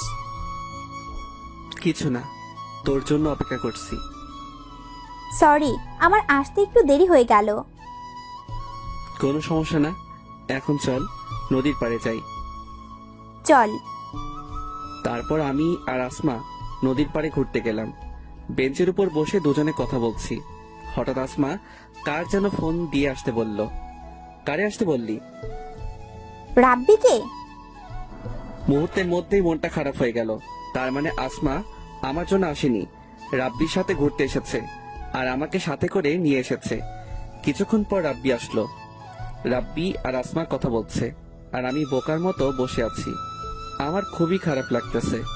আসমা আমার সাথে কি করে করতে পারলো এমনটা? আমি তোকে ঘুরতে যাওয়ার কথা বলিনি, ও নিজেই তো আমাকে বলেছে। ওরা দুজনে কথা বলছে, মনে হচ্ছে আমি অপরিচিত কোনো মানুষ। সেখান থেকে চলে আসতে ইচ্ছা করছে। হঠাৎ করে আসমা বলল, আমার প্রচুর পানি পিপাসা লাগছে। পারভেজ, তুমি গিয়ে এক বোতল পানি কিনে নিয়ে আসো প্লিজ। আচ্ছা, তোমরা কথা বলো, আমি নিয়ে আসছি। মনে হচ্ছে ওদের সেবা করার জন্যই আমাকে নিয়ে আসছে। আমাকে এখানে এনে এইভাবে অপমান না করলেও পারতো আসমা। পানি নিয়ে বেঞ্চের এই জায়গায় আসলাম। এসে দেখি ওরা নাই।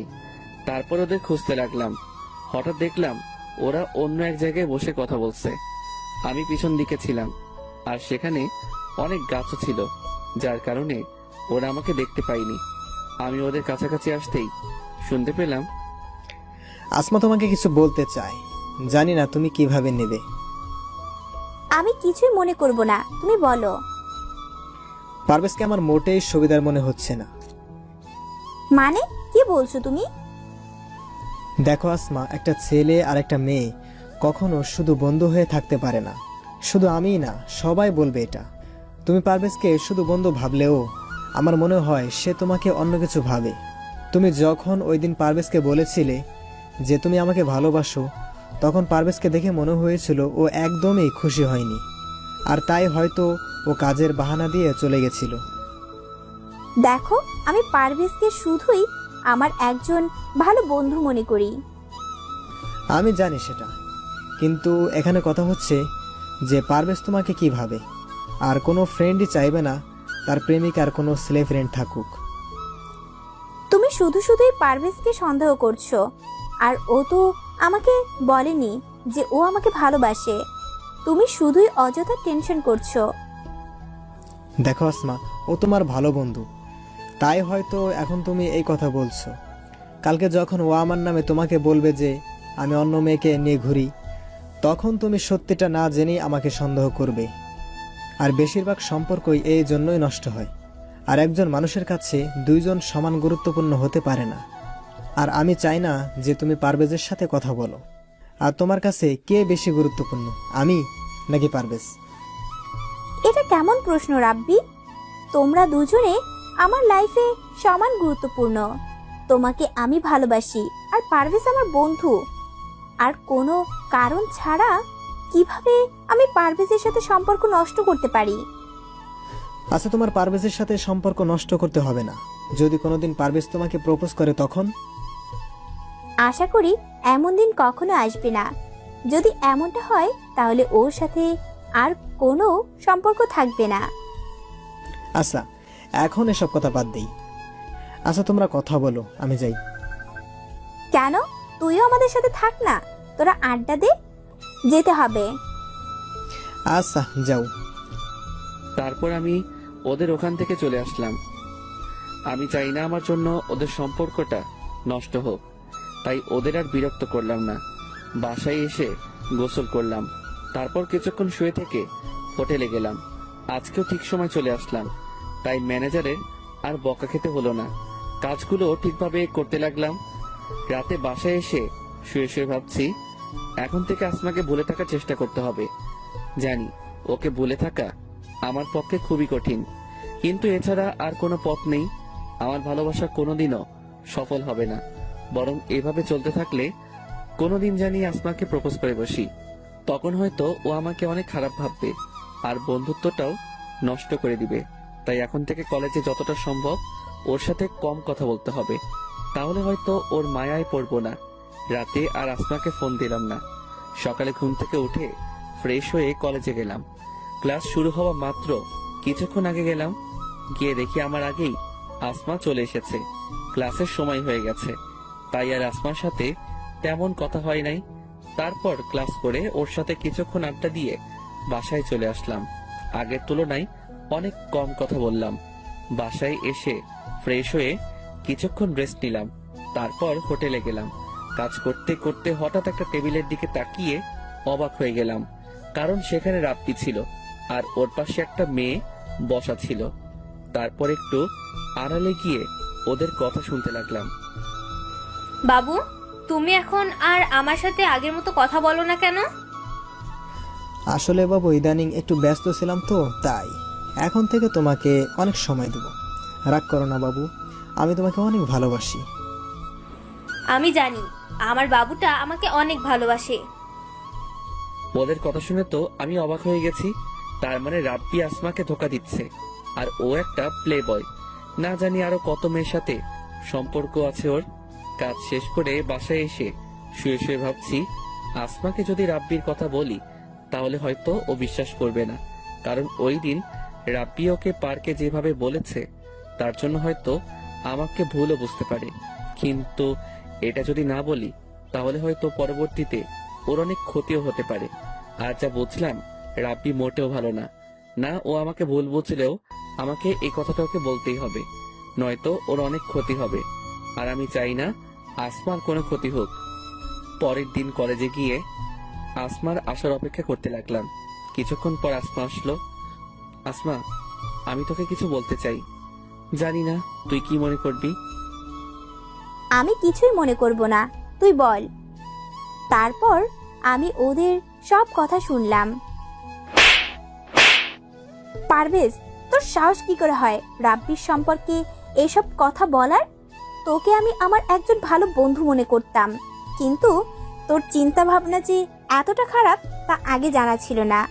রাব্বির সাথে আমার সম্পর্ক নষ্ট করা তোর কি লাভ? ও বুঝেছি, ভালোবাসিস আমায়। তুই ভাবলি কি করে তোকে আমি ভালোবাসবো?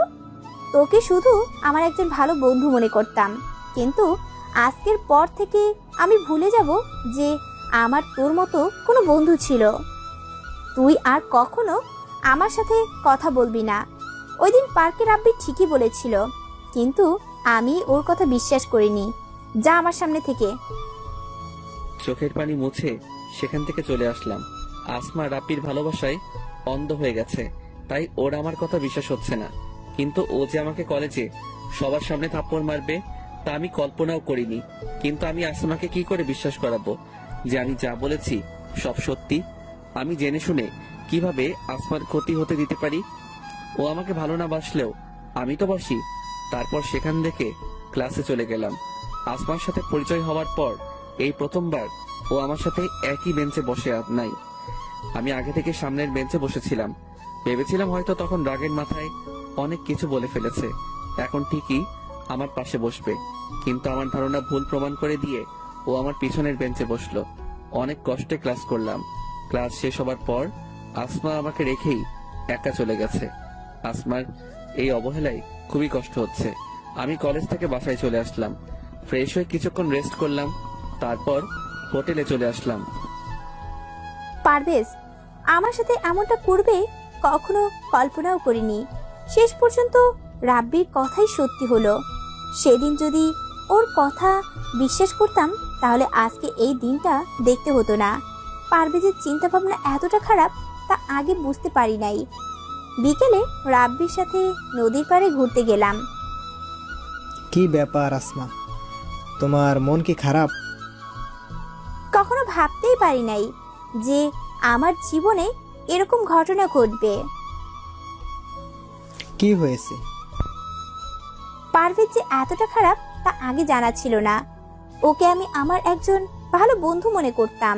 ওর কত বড় সাহস তোমার সম্পর্কে বাজে কথা বলে। কি বলেছে?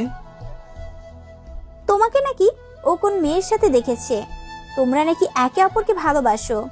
কথাটা শুনে আমার এতটা রাগ হয়েছিল যে সাথে সাথেই ওকে থাপ্পড় মেরেছি আর ওর সাথে বন্ধুত্ব শেষ করেছি। সেদিন তোমার কথা বিশ্বাস না করে অনেক বড় ভুল করে ফেলেছি।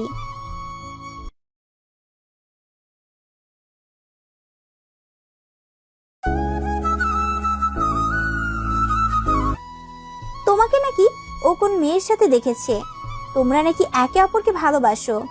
কথাটা শুনে আমার এতটা রাগ হয়েছিল যে সাথে সাথেই ওকে থাপ্পড় মেরেছি আর ওর সাথে বন্ধুত্ব শেষ করেছি। সেদিন তোমার কথা বিশ্বাস না করে অনেক বড় ভুল করে ফেলেছি। যা হবার হয়েছে, এটা নিয়ে আর চিন্তা করো না। তুমি যা করেছো ভালোই করেছো। সেই দিন তো আমার কথা বিশ্বাস করলে না, আর এখন নিজেই তো দেখলে। আমার আগেই সন্দেহ হয়েছিল। ওকে দেখে আমার মোটেই ভালো ছেলে মনে হয়নি। ও তোমার টাকা দেখে তোমার সাথে বন্ধুত্ব করেছে, তারপর তোমাকে ভালোবাসার ফাঁদে ফেলে সব সম্পত্তি ওর নামে করতে চেয়েছিল। ঠিকই বলেছো, কিন্তু ওর আর সেই সুযোগ কখনোই পাবে না। আচ্ছা, এখন এসব কথা বাদ দাও, চলো আমরা সামনের দিকটায় যাই। ওরা ওদের মতো ঘুরতে থাকে। আমি হোটেলে এসে কাজ করতে লাগলাম। কাজ শেষ করে রাতে বাসায় আসলাম। বিছানায় শুয়ে শুয়ে ভাবছি আবার আমি একা হয়ে গেলাম। আসমাকে কি করে বোঝাবো যে রাব্বি ভালো ছেলে নয়? আমার নাম্বারও ব্ল্যাক লিস্টে রেখেছে। ও রাব্বির ভালোবাসায় অন্ধ হয়ে গেছে। একদিন আগেও কলেজে সবাই জানতো আমরা দুজন খুব ভালো বন্ধু, আর আজকে সে আসমাই আমাকে সবার সামনে থাপ্পড় মারলো। এতটা অন্ধভাবে কাউকে ভালোবাসা উচিত নয়। ও একবার পরীক্ষা করে দেখতে পারতো যে আমি সত্যি বলছি না মিথ্যা। কালকে কলেজে যাওয়ার পর আসমাকে আবার বোঝাতে হবে। ও আমাকে যতই অপবাদ করুক না কেন, ওর সামনে আমাকে সত্যিটা তুলে ধরতেই হবে। সকালে ঘুম থেকে উঠে ফ্রেশ হয়ে কিছুক্ষণ পড়লাম, তারপর কলেজে গেলাম। কলেজে গিয়ে দেখলাম আসমা ওর বান্ধবীদের সাথে কথা বলছে। আসমা, তোর সাথে আমার কথা আছে। তোকে বলেছি না তুই কখনো আমার সামনে আসবি না আর কখনো আমার সাথে কথা বলবি না, তারপরও বেহায়ের মতো কেন আবার আমার কাছে এসেছিস? দেখ আসমা, তুই আমাকে যা বলার বল, দয়া করে আমার কথাটা একবার বিশ্বাস কর। তুই ওর ভালোবাসায় অন্ধ হয়ে গেছিস, তাই এখন তোর আমার কথা বিশ্বাস হচ্ছে না। তুই একবার চিন্তা করে দেখ, আমি সত্যি বলছি না মিথ্যা। অনেক হয়েছে, আর একবারও রাব্বির সম্পর্কে বাজে কথা বলবি না। তোর কপাল ভালো যে আমি তোর মতো একটা ছেলের সাথে বন্ধুত্ব করেছিলাম, কিন্তু তুই আমার সেই বন্ধুত্বের সুযোগ নিলি। তোর কি মনে হয় রাব্বির সম্পর্কে এসব বললেই আমি রাব্বিকে ভুল বুঝবো, তারপর তোকে ভালোবাসবো? তোর কি মনে হয় আমি কিছু বুঝি না? তুই আমাকে ভালোবাসার ফাঁদে ফেলে আমার কাছ থেকে টাকা হাতিয়ে নিতে চাস? তোর সাথে বন্ধুত্ব করাই ছিল আমার জীবনের সব থেকে বড় ভুল, আর এখন তা বুঝতে পারছি। তুই আর কখনো আমার সামনে আসবি না। এই বলে আসমা চলে যেতে লাগলো। তখনই আমি আসমার হাত ধরে ওকে কিছু বলতে যাব, তার আগেই ছোট লোকের বাচ্চা, তোর সাহস কি করে হয় আমার হাত ধরার? তুই কোন সাহসে আমার হাত ধরলি? আরে তোর তো জন্মেরই ঠিক নেই। তুই ভাবলি কি করে আমি তোকে ভালোবাসবো? তোকে করুণা করে তোর সাথে বন্ধুত্ব করেছিলাম, কিন্তু তুই তার যোগ্য নস। তোর মতো এতিম ছেলেকে কেউ কোনোদিন ভালোবাসবে না। চোখের পানি মুছে বলতে লাগলাম, এটা ঠিক যে আমি তোকে ভালোবাসি, কিন্তু এটা ঠিক নয় যে আমি তোর টাকার লোভে তোকে ভালোবাসি। তুই ঠিকই বলেছিস, আমার হয়তো জন্মেরই ঠিক নাই, তাই তো আমি জানি না যে কে আমার বাবা। তোর সাথে পরিচয় হবার আগ পর্যন্ত আমার জীবনে কখনো সুখ আসেনি। তুই ঠিকই বলেছিস যে আমি একটা এতিম ছেলে। তোর সাথে পরিচয় হবার পর আমি ভুলেই গেছিলাম যে আমি একটা এতিম ছেলে। আজকে তুই মনে করিয়ে দিয়ে ভালোই করেছিস। আজকের পর থেকে এই এতিম ছেলেটা তোকে আর বিরক্ত করবে না। তবে একটা কথা মনে রাখ, একদিন ঠিকই তুই আমার কথা বুঝবি। হয়তো তখন আমি থাকবো না। তারপর সেখান থেকে চলে এসে একটা বেঞ্চের উপর বসে আছি আর চোখের পানি ফেলতেছি। হঠাৎ করে সাকিব আমার কাছে এসেই, তোর সাহস কি করে হয় আসমার হাত ধরার? এতদিন আসমার জন্য তোকে কিছু বলতে পারিনি। ভেবেই পাচ্ছি না যে তোর মতো ছেলের সাথে আসমা কি করে বন্ধুত্ব করলো। যাক, অবশেষে আসমা ওর ভুল বুঝতে পেরেছে। আজকে তোর এমন মার মারবো যে আর কোনোদিন আসমার পিছে পড়বি না। সাকিব তারপর আমাকে অনেক মারলো, কোনো কিছুই বলতে পারি নাই। মুখ বুঝে সব সহ্য করেছি। আমি তো আসমার কোনো ক্ষতি করিনি, শুধু ওর সাহায্য করতে চাইছিলাম। কিন্তু তার প্রতিদান ও এইভাবে দিবে তা আমি কোনো দিনও ভাবতে পারি নাই। কোনো মতে বাসায় চলে আসলাম। বাসায় এসে শুয়ে পড়লাম। হাতে কোনো টাকাও নেই যে ডাক্তার দেখাবো। মায়ের কারণে জ্বর চলে আসলো, চোখ দুটো বন্ধ হয়ে আসছে। আর কিছু মনে নেই। চোখ খুলে দেখি আমি একটা বিছানায় শুয়ে আছি। তারপর পাশে তাকিয়ে দেখলাম যে পাশের বাসার বড় ভাই আছে।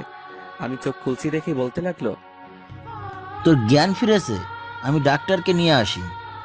তারপর বড় ভাইকে আমার সাথে ঘটে যাওয়া সব কিছু বললাম। আমি তোর বাসার পাশ দিয়ে যাওয়ার সময় দেখি তোর রুমের দরজা খোলা। এই সময়ে সাধারণত তোর রুমের দরজা খোলা থাকে না, তাই ভাবলাম হয়তো কোনো চোর হবে। তাই তোর রুমের কাছে গেলাম আর দেখলাম তুই বিছানার উপর শুয়ে আছিস। তোকে দেখে মনে হলো তুই অ্যাক্সিডেন্ট করেছিস। তারপর কাছে গিয়ে তোকে অনেক ডাকলাম, কিন্তু কোনো সাড়া শব্দ পেলাম না। তখন তোর গায়ে হাত দিলাম, তোর শরীর গরম ছিল অনেক। তারপর তোকে হাসপাতালে নিয়ে আসলাম, আর আজকে 2 দিন পর তোর জ্ঞান ফিরল। বড় ভাইয়ের কাছ থেকে এসব শোনার পর আমি আমার সাথে ঘটে যাওয়া ঘটনার কথা মনে করতে লাগলাম। মনে করতেই চোখ দিয়ে পানি গড়িয়ে পড়ল। তোর চোখে পানি কেন? কি হয়েছে আমাকে বল। তারপর বড় ভাইকে আমার সাথে ঘটে যাওয়া সব কিছু বললাম। এত কিছু হয়েছে তোর সাথে? মন খারাপ করিস না, দেখবি একদিন ঠিকই আসমা ওর ভুল বুঝতে পারবে, আর সেই দিন এসে ও তোর কাছে মাফ চাইবে। হয়তো সেই দিন আমি থাকবো না। দূর, যত সব বাজে কথা। এখন একটু ঘুমা, তোর শরীর খুবই দুর্বল। আমি একটু বাসা থেকে আসি। আচ্ছা ভাই। তারপর শুয়ে শুয়ে ভাবতে থাকলাম, মানুষ বড়ই অদ্ভুত। একসময় আসমা আমাকে বলেছিল আমি যেন আর কোনো দিন নিজেকে এতিম না বলি, কিন্তু সে আসমাই আমাকে এতিম বলে অপমান করলো। কখন যে ঘুমিয়ে পড়েছি নিজেও জানি না। কিছুক্ষণ পর ঘুম ভাঙলো, দেখলাম বড় ভাই আমার পাশে। যাকে আমার সবকিছু ভেবেছিলাম তার জন্যই আজকে আমার এই অবস্থা। অথচ আপনি আমার রক্তের কেউ নন, তারপরও আমার জন্য এত কিছু করেছেন।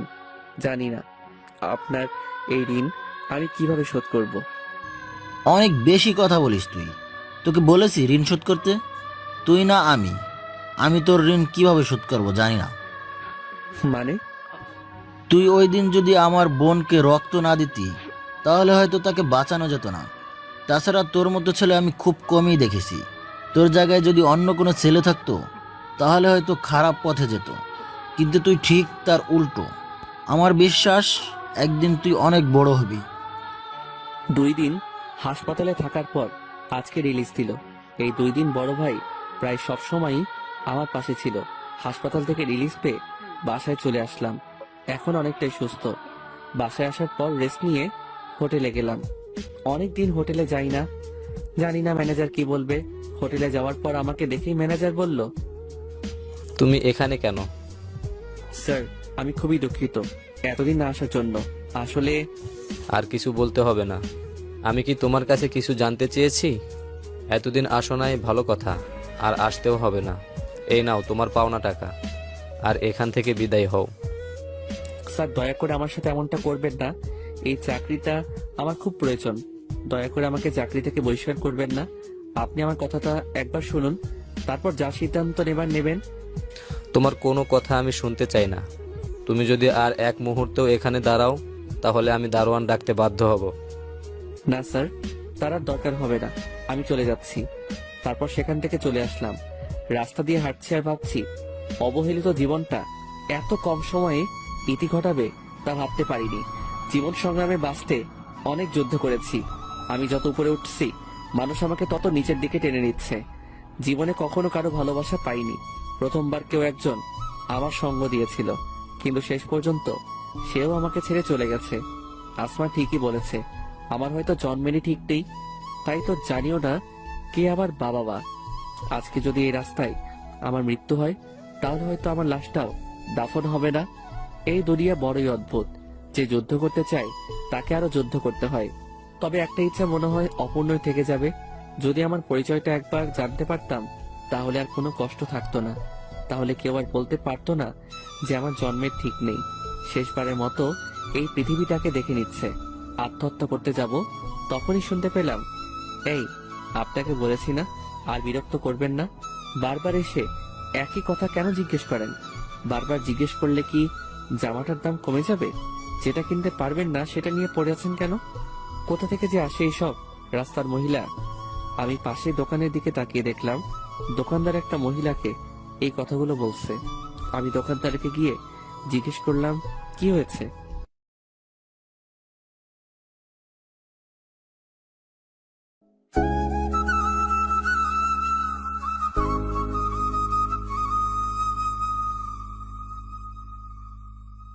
দেখেন ভাই, এই জামাটার দাম 800 টাকা, আর মহিলা বারবার এসে বলতেছে তাকে 400 টাকায় দিতে হবে।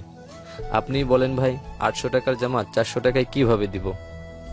তারপর আমি সেই মহিলাকে জিজ্ঞেস করলাম, আপনি এই জামাটা দিয়ে কি করবেন? বাবা, এই জামাটা আমার মেয়ের জন্য কিনতে চেয়েছিলাম। আমার মেয়েটা ক্লাস 8-এ পড়ে। অনেক কষ্ট করে মানুষের বাসায় কাজ করে ওর লেখাপড়া করাই। আমার মেয়েটা আজকে 3 দিন ধরে অসুস্থ। টাকার অভাবে ডাক্তার দেখাতে পারি নাই। আজকে মেয়েটা আমার কাছে একটা নতুন জামা চেয়েছে। কোনোদিনও ওকে নতুন জামা কিনে দিতে পারি নাই। ও খুব অসুস্থ, হয়তো চিকিৎসার অভাবে আর বেশি দিন ওকে বাঁচাতে পারবো না। তাই ওর এই ইচ্ছাটা পূরণ করতে চেয়েছিলাম, আর সকাল থেকে ভিক্ষা করে এই 400 টাকা পেয়েছি। তারপর নিজের টাকা দিয়ে ওই জামাটা কিনে দিয়ে মহিলাকে বললাম, এই নিন, আর চলেন, আপনার মেয়েকে হাসপাতালে নিয়ে যেতে হবে। তুমি কেন নিজের টাকা দিয়ে জামা কিনছো? আমার মেয়েটার ডাক্তারও দেখাবা? এই দুনিয়ায় আমার কেউ নেই। আমি জানি না কে আমার বাবা মা। আমি একটু আগে আত্মহত্যা করতাম, কিন্তু আল্লাহ তাআলা আমাকে তা করতে দেয়নি। হয়তো উনি আমাকে একটা পরিবার দিতে চেয়েছিলেন। এখন আমি বাঁচবো আমার মা আর বোনের জন্য বাঁচবো। আজ থেকে আপনি আমার মা, আর আপনার মেয়ে আমার বোন। কিন্তু বাবা, তুমি কেন আত্মহত্যা করতে গেলে? তারপর তাকে আমার জীবনের সবকিছু বললাম। কেঁদো না বাবা, দেখবা সব ঠিক হয়ে যাবে। তারপর তার বাসায় গেলাম, তার মেয়েকে ডাক্তারের কাছে নিয়ে গেলাম। 3 দিন পর আজকে সুস্থ হলো। আমাকে দেখে বলতে লাগলো, মা, উনি কে? আজ থেকে আমি তোমার বড় ভাই। তোমার নাম কি? কিন্তু তুমি আমার বড় ভাই কি করে হলে? তারপর মা জান্নাতকে সবকিছু খুলে বলল। জানো ভাইয়া, আমার সাথে না কেউ ভালো ব্যবহার করে না। স্কুলে সবাই আমার সাথে খারাপ ব্যবহার করে। তখন ভাবতাম যদি আমার একটা বড় ভাই থাকতো, তাহলে কেউ আমার সাথে খারাপ ব্যবহার করতে পারতো না। আমি জান্নাতকে জড়িয়ে ধরে বললাম, এখন থেকে কেউ তোর সাথে খারাপ ব্যবহার করতে পারবে না, কারণ এখন তোর ভাই আছে। জান্নাত আমাকে জড়িয়ে ধরে কাঁদতে লাগলো। জান্নাত সুস্থ হলে ওকে আর মাকে নিয়ে হাসপাতাল থেকে আমার বাসায় নিয়ে গেলাম। আল্লাহ যা করে ভালোর জন্যই করে। হয়তো তিনি আমাকে একটা পরিবার দিতে চেয়েছিলেন, তাই হয়তো আমাকে জীবিত রেখেছেন। কিন্তু আর একটা জিনিস ভেবে খুবই চিন্তা হচ্ছে, সেটা হলো কিভাবে পরিবারের খরচ চালাবো। বাসার সামনে বসে এগুলো ভাবছি, তখনই বড় ভাই বলল, পারভেজ, তোর বাসায় এরা কারা? বড় ভাইকে সবকিছু খুলে বললাম। ভালোই হয়েছে, তুই একটা পরিবার পেলি। তা তোকে এত চিন্তিত লাগছে কেন? হাসপাতালে থাকার কারণে তো হোটেলে যেতে পারি নাই, তাই চাকরিটা চলে গেছে। এখন ভাবছি কিভাবে খরচ চালাবো। এত ভাবতে হবে না, তোর তো হোটেলে কাজ করার অভিজ্ঞতা আছে। আমি তোকে অন্য একটা হোটেলে কাজ দিয়ে দিব। অনেক অনেক ধন্যবাদ ভাইয়া। আপনার এই ঋণ আমি হয়তো কোনোদিনও শোধ করতে পারবো না। আপনি না থাকলে হয়তো আমি এতদিনে বেঁচেই থাকতাম না। আর কখনো এই কথা বলবি না। আর সন্ধ্যার সময় তৈরি থাকিস, তোকে নিয়ে সেই কাজের জন্য যাব। আচ্ছা ভাই। তারপর বাসায় গিয়ে ফ্রেশ হয়ে কিছু খেয়ে জান্নাতকে নিয়ে বাসার কাছে একটা স্কুলে গেলাম। ওকে সেখানে ভর্তি করিয়ে দিলাম। দুপুরে বাসায় এসে ফ্রেশ হয়ে সবাই মিলে খেতে বসলাম। খাওয়া দাওয়ার পর একটু ঘুমালাম। সন্ধ্যায় বড় ভাইয়ের সাথে তার পরিচিত একটা হোটেলে গেলাম। বড় ভাই হোটেল ম্যানেজারের সাথে কথা বলছে। কিছুক্ষণ পর আমাকে ডাকলো। আমাকে জিজ্ঞেস করলো যে আমি কোন সময় থেকে কাজ করতে পারবো। আগের হোটেলে যে সময় করতাম ওই সময়ের কথা বললাম। তারা কালকে থেকে কাজে যোগ দিতে বলল। তারপর সেখান থেকে বাসায় চলে আসলাম। রাতে শুয়ে শুয়ে ভাবছি সবকিছু যে এত সহজে হয়ে যাবে তা ভাবতে পারি নাই। বড় ভাই আমার জন্য যা করেছে হয়তো আপনজনরাও তা করতো না। উনি খুবই ভালো একজন মানুষ। এতদিন ভাবতাম এই দুনিয়ায় আমি একা, কিন্তু এখন আমি খুবই খুশি, কারণ আমার মা আছে, জান্নাতের মতো একটা বোন আছে। এখন থেকে আর নিজেকে কখনো একা মনে হবে না। শুধু একটা জিনিসই অপূর্ণ থেকে গেল, সেটা হলো আসমা। আমি তো ওর ভালো চেয়েছিলাম, কিন্তু ও আমাকে ভুল বুঝলো, আমাকে অনেক অপমান করলো। যেদিন রাব্বি সত্যিটাও জানতে পারবে সেদিন হয়তো ওর আমাকে মনে পড়বে। হয়তো ওর সাথে বন্ধুত্ব করাই আমার উচিত হয়নি। যদি ওর সাথে বন্ধুত্ব না করতাম তাহলে হয়তো ওর মায়ায় পড়তাম না, আর এখন কষ্ট পেতাম না। আমার ভালোবাসাটা শুধুই একতরফা, কারণ এই ভালোবাসা হয়তো কখনো পূর্ণতা পাবে না। এসব ভাবতে ভাবতে ঘুমিয়ে পড়লাম। সকালে ঘুম থেকে উঠে ফ্রেশ হয়ে কিছু খেয়ে জান্নাতকে নিয়ে স্কুলে গেলাম। ওকে স্কুলে রেখে আমি কলেজে গেলাম। অনেকদিন পর কলেজে যাচ্ছি। কলেজে যাওয়ার পর একটা বেঞ্চের উপরে একা একা বসে আছি, কারণ এখনো ক্লাসের সময় হয়নি। আগে হলে আমার সাথে আসমা বসে থাকতো, কিন্তু এখন আর তা সম্ভব নয়। দূর থেকে দেখলাম আসমা ওর বন্ধুদের সাথে কথা বলছে। আসমা আমাকে দেখেনি, কারণ আমি এমন ভাবে আছি যাতে আসমার চোখ আমার উপরে না পড়ে।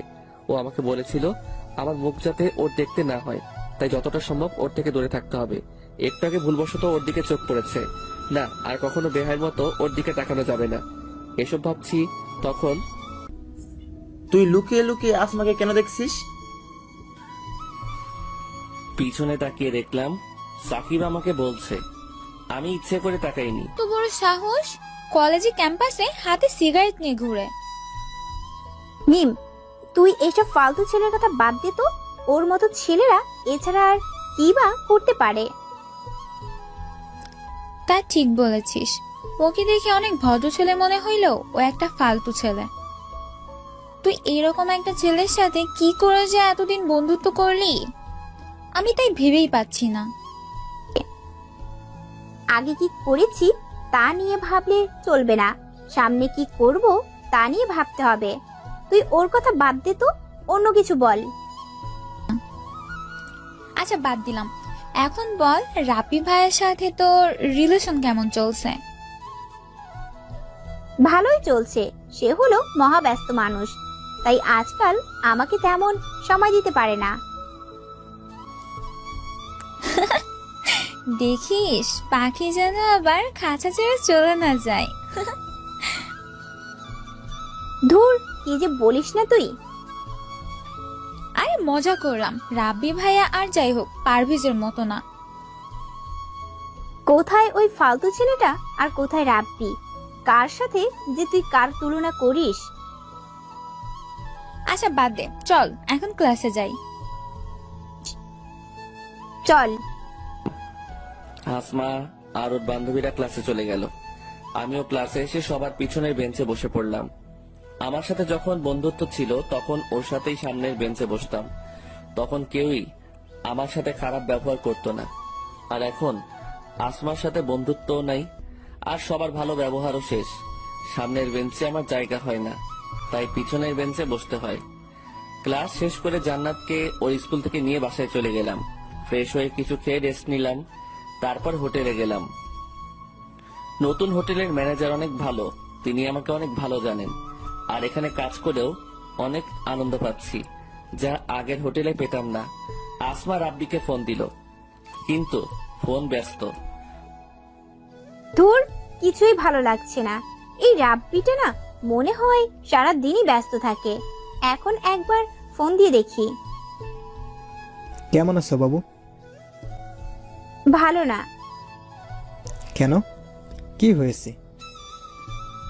তুমি আগের মতন আর আমার সাথে কথা বলো না, আমাকে সময় দাও না। সরি বাবু, আসলে ইদানিং খুব ব্যস্ত থাকি তো তাই। এখন থেকে আবার তোমাকে আগের মতো সময় দেব। রাগ করো না বাবু, প্লিজ। আচ্ছা, মনে থাকে জানো। কালকে সকালে নদীর পাড়ে ঘুরতে যাব আমরা, ঠিক আছে? আচ্ছা ঠিক আছে। এখন ঘুমা বাবু, গুড নাইট।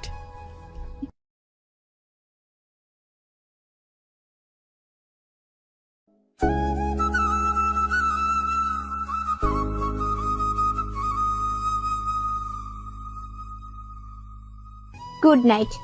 রাব্বির সাথে কথা বলার পর এখন অনেক ভালো লাগছে। এখন শান্তিতে ঘুমাতে পারবো। হঠাৎ একটা জিনিস মনে পড়ে গেল, সেটা হলো শাড়ি।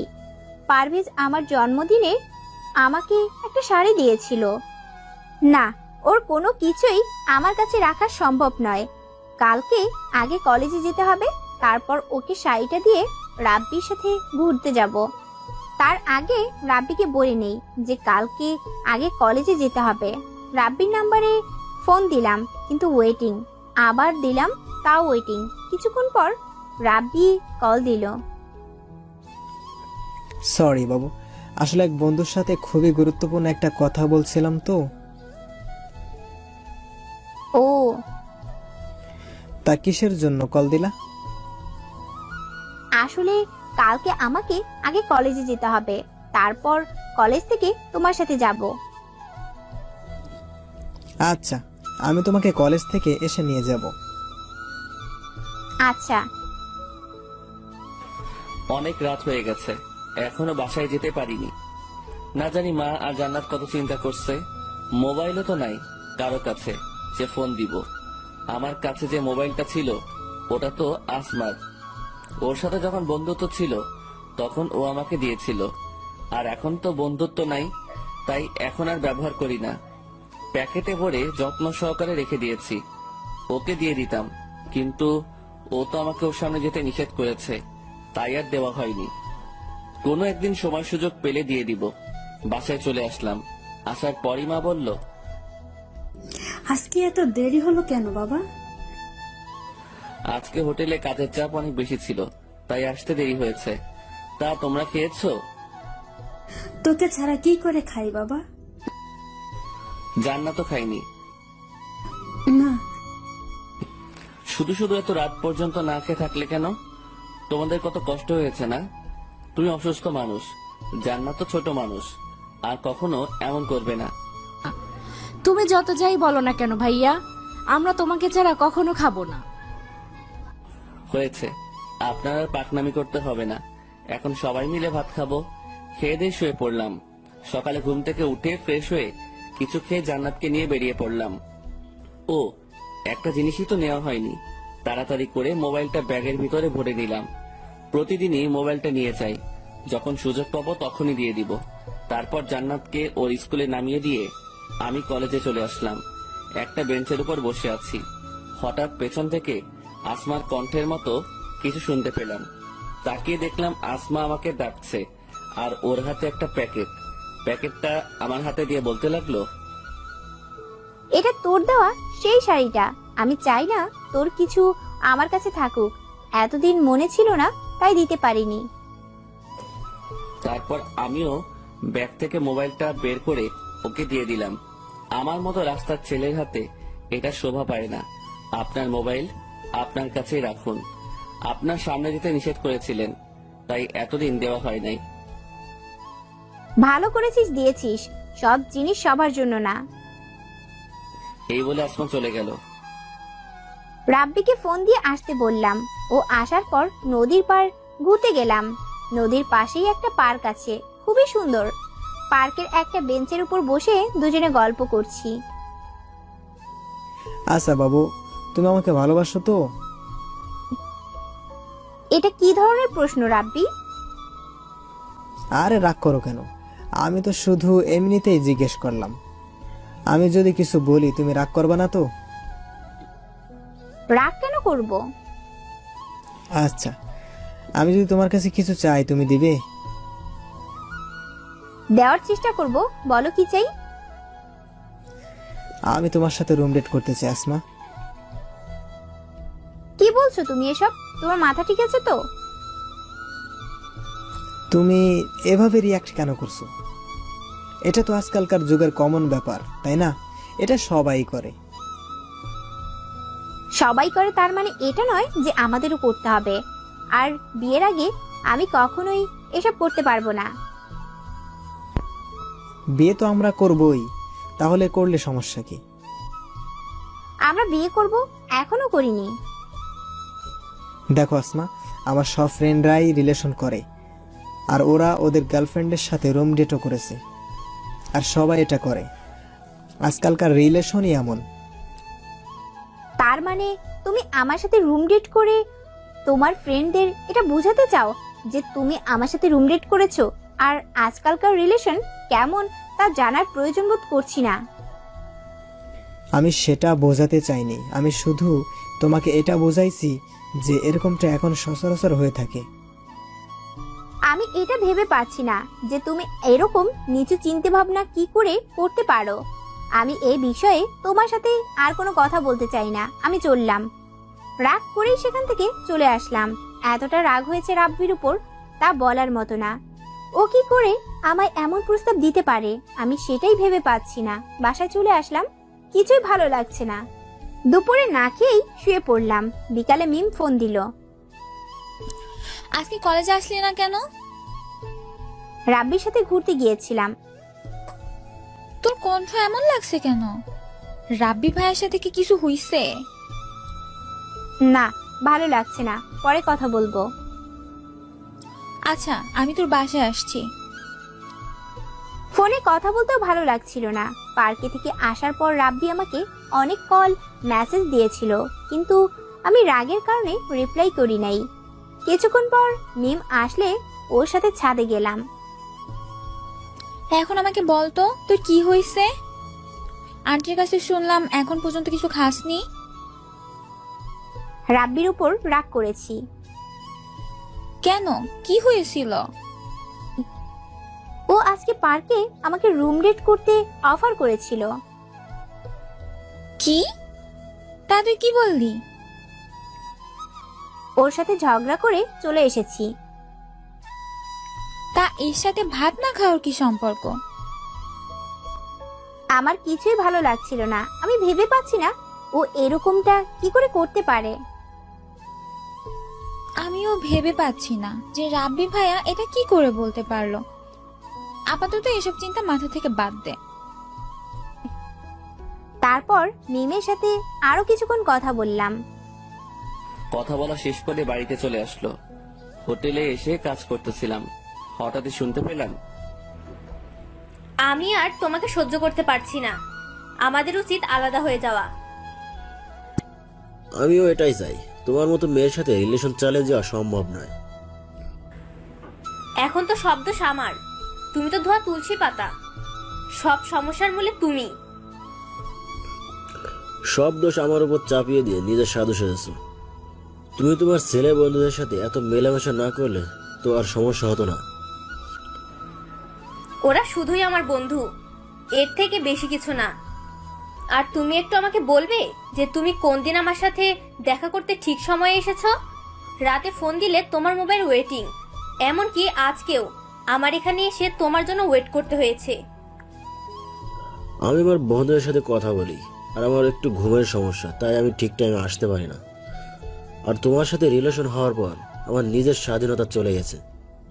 আমি কখন কি করব না করব সব তুমি ঠিক করে দাও, কখন খাবো তাও তুমি ঠিক করে দাও, এমনকি আমি কি শার্ট পরবো কি প্যান্ট পরবো তাও তুমি ঠিক করে দাও। নিজের কাছে মনে হয় যেন আমি ছোট বাচ্চা। আমি তোমাকে ভালোবাসি বিধায় এটা করি, আর তোমার সাথে রিলেশন চালিয়ে যাওয়া আমার পক্ষেও অসম্ভব। তাই আমাদের উচিত হবে আলাদা হয়ে যাওয়া। আমিও তাই চাই। এতক্ষণ দাঁড়িয়ে দাঁড়িয়ে তাদের সব কথা শুনলাম। ভাইয়া যদি কিছু মনে না করেন, আমি কি আপনাদের মাঝে কিছু বলতে পারি? বলুন। আচ্ছা, আপনারা দুজন কি একে অপরকে ভালোবাসতেন? অবশ্যই বাসতাম। আমার মনে হয় আপনাদের কারো মধ্যেই প্রকৃত ভালোবাসা ছিল না। আপনার এরকম কেন মনে হলো? দেখুন, ভালোবাসার মানে পাওয়া না, ভালোবাসার মানে হলো একে অপরকে স্যাক্রিফাইস করা। কিন্তু আপনারা দুজনে কেবল নিজেদের দিকটাই ভেবেছেন। আপনি ভেবেছেন আপনার বয়ফ্রেন্ড আপনার কথা মতো চলুক, আর আপনি ভেবেছেন আপনার গার্লফ্রেন্ড আপনার সব কথা মেনে চলুক। কিন্তু কখনো কি দুজনে একে অপরের ইচ্ছা অনিচ্ছা জানতে চেয়েছেন? একজন আরেকজনকে বুঝতে চেষ্টা করেছেন? তা আপনারা করেননি। আশা করি আপনারা বুঝতে পেরেছেন একজন আরেকজনকে কতটা স্যাক্রিফাইস করলেন, তার মাধ্যমে ভালোবাসা ফুটে ওঠে। সত্যি ভাইয়া, আপনি আমাদের চোখ খুলে দিলেন। আমরা কখনো এভাবে ভেবে দেখিনি। এখন থেকে আমরা একজন আরেকজনের ইচ্ছাকে গুরুত্ব দিব। নিজের ভুলগুলি শুধরে নিয়ে নতুন ভাবে শুরু করব। শুভকামনা আপনাদের জন্য। আচ্ছা ভাইয়া, যদি কিছু মনে না করেন, আপনাকে কিছু জিজ্ঞেস করতে পারি? মনে করার কি আছে, করুন। আপনার গার্লফ্রেন্ড আছে? না, একজনকে ভালোবাসতাম, কিন্তু সেটা একটা কথা জোর দিয়ে বলতে পারি, ওই মেয়ে জীবনে অনেক বড় ভুল করলো। হয়তো এর জন্য সে সারা জীবন পস্তাবে।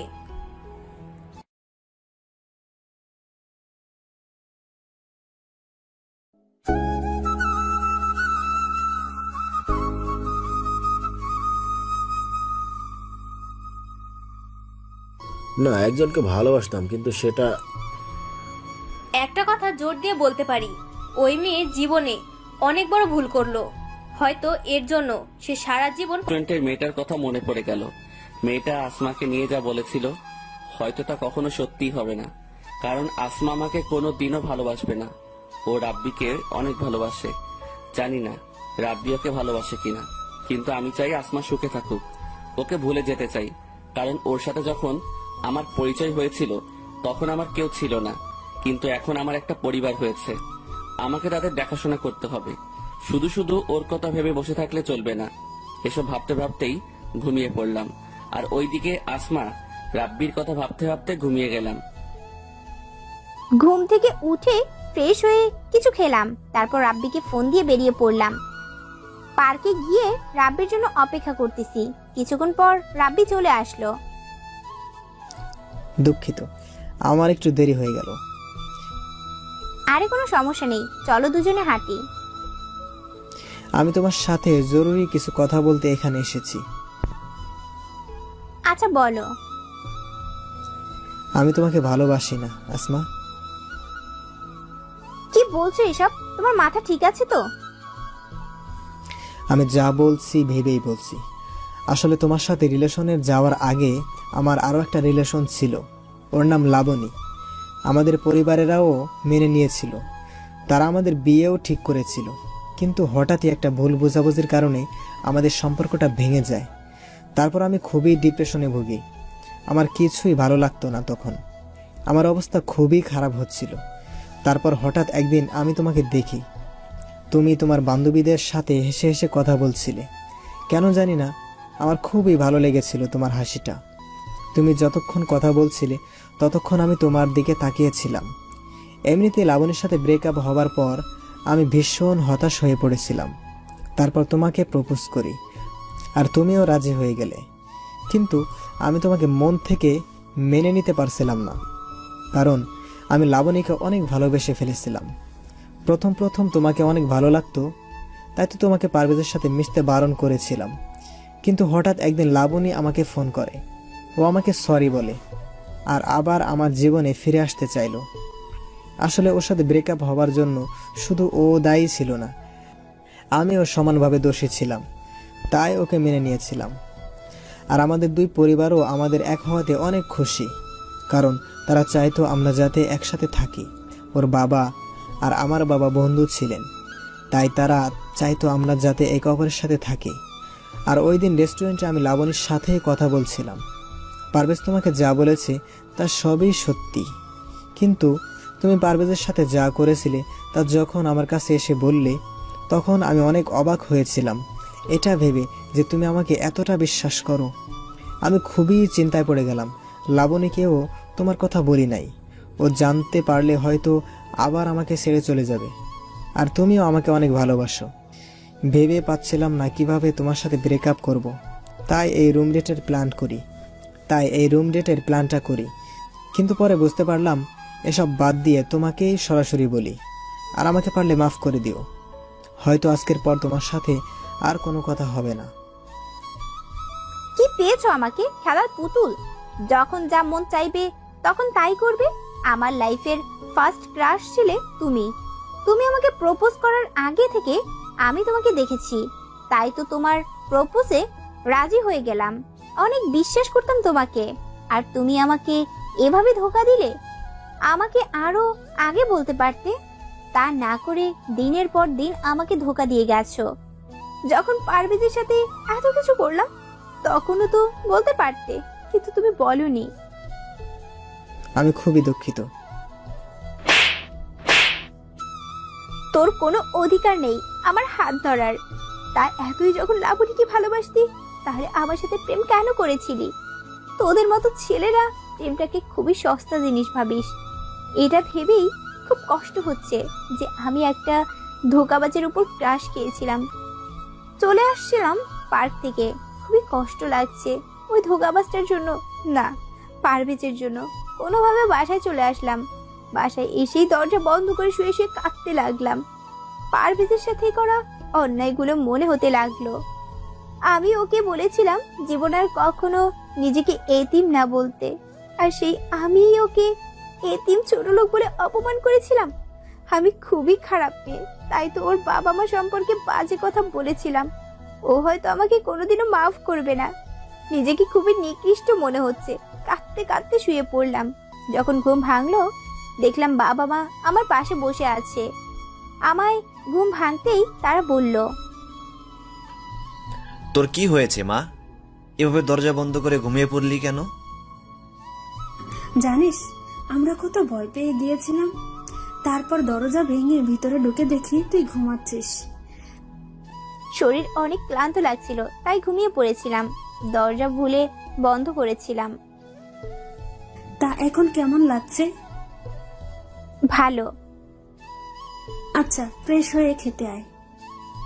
হোটেলে কাজে যাওয়ার সময় বাসা থেকে শাড়ির প্যাকেটটা নিয়ে নিলাম, যেটা আমি আসমাকে দিয়েছিলাম। শাড়িটা কোনো গরিব মহিলাকে দিয়ে দিব। এটা আমার কাছে থাকলে আমি আসমাকে কখনো ভুলতে পারবো না, আর আমি আমার লক্ষ্যেও পৌঁছাতে পারবো না। বাসায় আসলেই ওর কথা মনে পড়ে। ঠিকভাবে পড়ালেখাও করতে পারি না, হয়তো আসমাকে কখনো ভুলতে পারবো না। কিন্তু এই শাড়িটা আমার কাছে না থাকলে হয়তো ওকে কম মনে পড়বে। আর ওই কলেজও পরিবর্তন করতে হবে। ওই কলেজে পড়লে আসমার সাথে প্রতিদিন দেখা হবে, তাহলে ওকে ভুলে থাকা অসম্ভব হয়ে যাবে। কালকে কলেজে গিয়ে প্রিন্সিপালের কাছে বলতে হবে। শাড়িটা এক মহিলাকে দিয়ে দিলাম। তারপর আমি হোটেলে গেলাম। রাতে বাসায় এসে খেয়ে পড়তে বসলাম। পড়া শেষে ঘুমিয়ে পড়লাম। সকালে ঘুম থেকে উঠে ফ্রেশ হয়ে কিছুক্ষণ পড়তে বসলাম। তারপর কিছু খেয়ে জান্নাতকে নিয়ে বেরিয়ে পড়লাম। ওকে ওর স্কুলে দিয়ে আমি কলেজে চলে আসলাম। ক্লাসের অনেক আগে চলে আসলাম প্রিন্সিপালের সাথে কথা বলবো বলে। তাকে অনেক করে বললাম। তিনি বললেন কলেজ পরিবর্তন করতে 10,000 টাকা লাগবে। ক্যাম্পাসে একটা বেঞ্চের উপর বসে ভাবতে আসি এত টাকা কিভাবে জোগাড় করব। কিন্তু আমাকে আমার লক্ষ্যে পৌঁছাতে হলে এই টাকা আমাকে জোগাড় করতেই হবে, নয়তো এখানে থাকলে আমি আমার পড়ালেখায় মনোযোগ দিতে পারবো না। এসব ভাবতেছিলাম, তখনই বড় ভাইয়ের কথা মনে পড়ে গেল। হয়তো তিনি আমাকে এই বিপদে সাহায্য করতে পারবেন। তারপর বড় ভাইয়ের কাছে চলে আসলাম। তাকে সবকিছু বললাম। তার কাছ থেকে টাকা নিয়ে আবার কলেজে চলে আসলাম। প্রিন্সিপালের কাছে টাকা দিয়ে কলেজ পরিবর্তন করলাম। কলেজ ক্যাম্পাসে বসে আছি। আজকে কেন জানি ক্লাস করতে মন চাচ্ছে না। শেষবারের মতো কলেজটাকে দেখে নিলাম, হয়তো আর কখনো দেখা হবে না। হঠাৎই আসমার কণ্ঠের মতো কেউ আমার নাম ধরে পিছন থেকে ডাক দিল। পিছনে তাকিয়ে দেখলাম আসমা। আসমাকে দেখা মাত্রই আমার চোখ নিচের দিকে নামিয়ে দিলাম। ও আমাকে নরম করতে বলতে লাগলো, আমি যা করেছি তা ক্ষমার অযোগ্য, তোকে অনেক কষ্ট দিয়েছি, দয়া করে আমাকে মাফ করে দে। আরে কি করছেন আপনি? আমার কাছে কেন মাপ চাইবেন? দেখেন আপনার সাথে যা হয়েছে তার সবই আমি ভুলে গেছি, আর আমি চাইবো আপনিও ভুলে যান। তার মানে তুই মাফ করবি না? এটা বলেই ব্যাগ থেকে একটা চাকু বের করে, হয় তুই আমাকে মাফ করবি, না হয় আমি নিজেই নিজের ক্ষতি করব। বললাম তো আমি আপনাকে মাফ করে দিয়েছি, আপনি চাকু ফেলে দিন। তুই এখন আমাকে মাফ করিসনি, করলে আমাকে আপনি বলতে পারতি না। আচ্ছা আমি তোকে মাফ করে দিয়েছি। তারপর আসমা চাকু ফেলে দিল। আমি খুবই ভয় পেয়ে গেছিলাম, কারণ আমি জানি আসমা খুবই জেদি। দুজনেই একটা বেঞ্চের উপর বসে আছি। আগে যেভাবে থাকতাম, অনেকক্ষণ দুজনে চুপচাপ বসেছিলাম। নীরবতা ভেঙে আসমাই বলল, এখনো ভালোবাসিস আমাকে?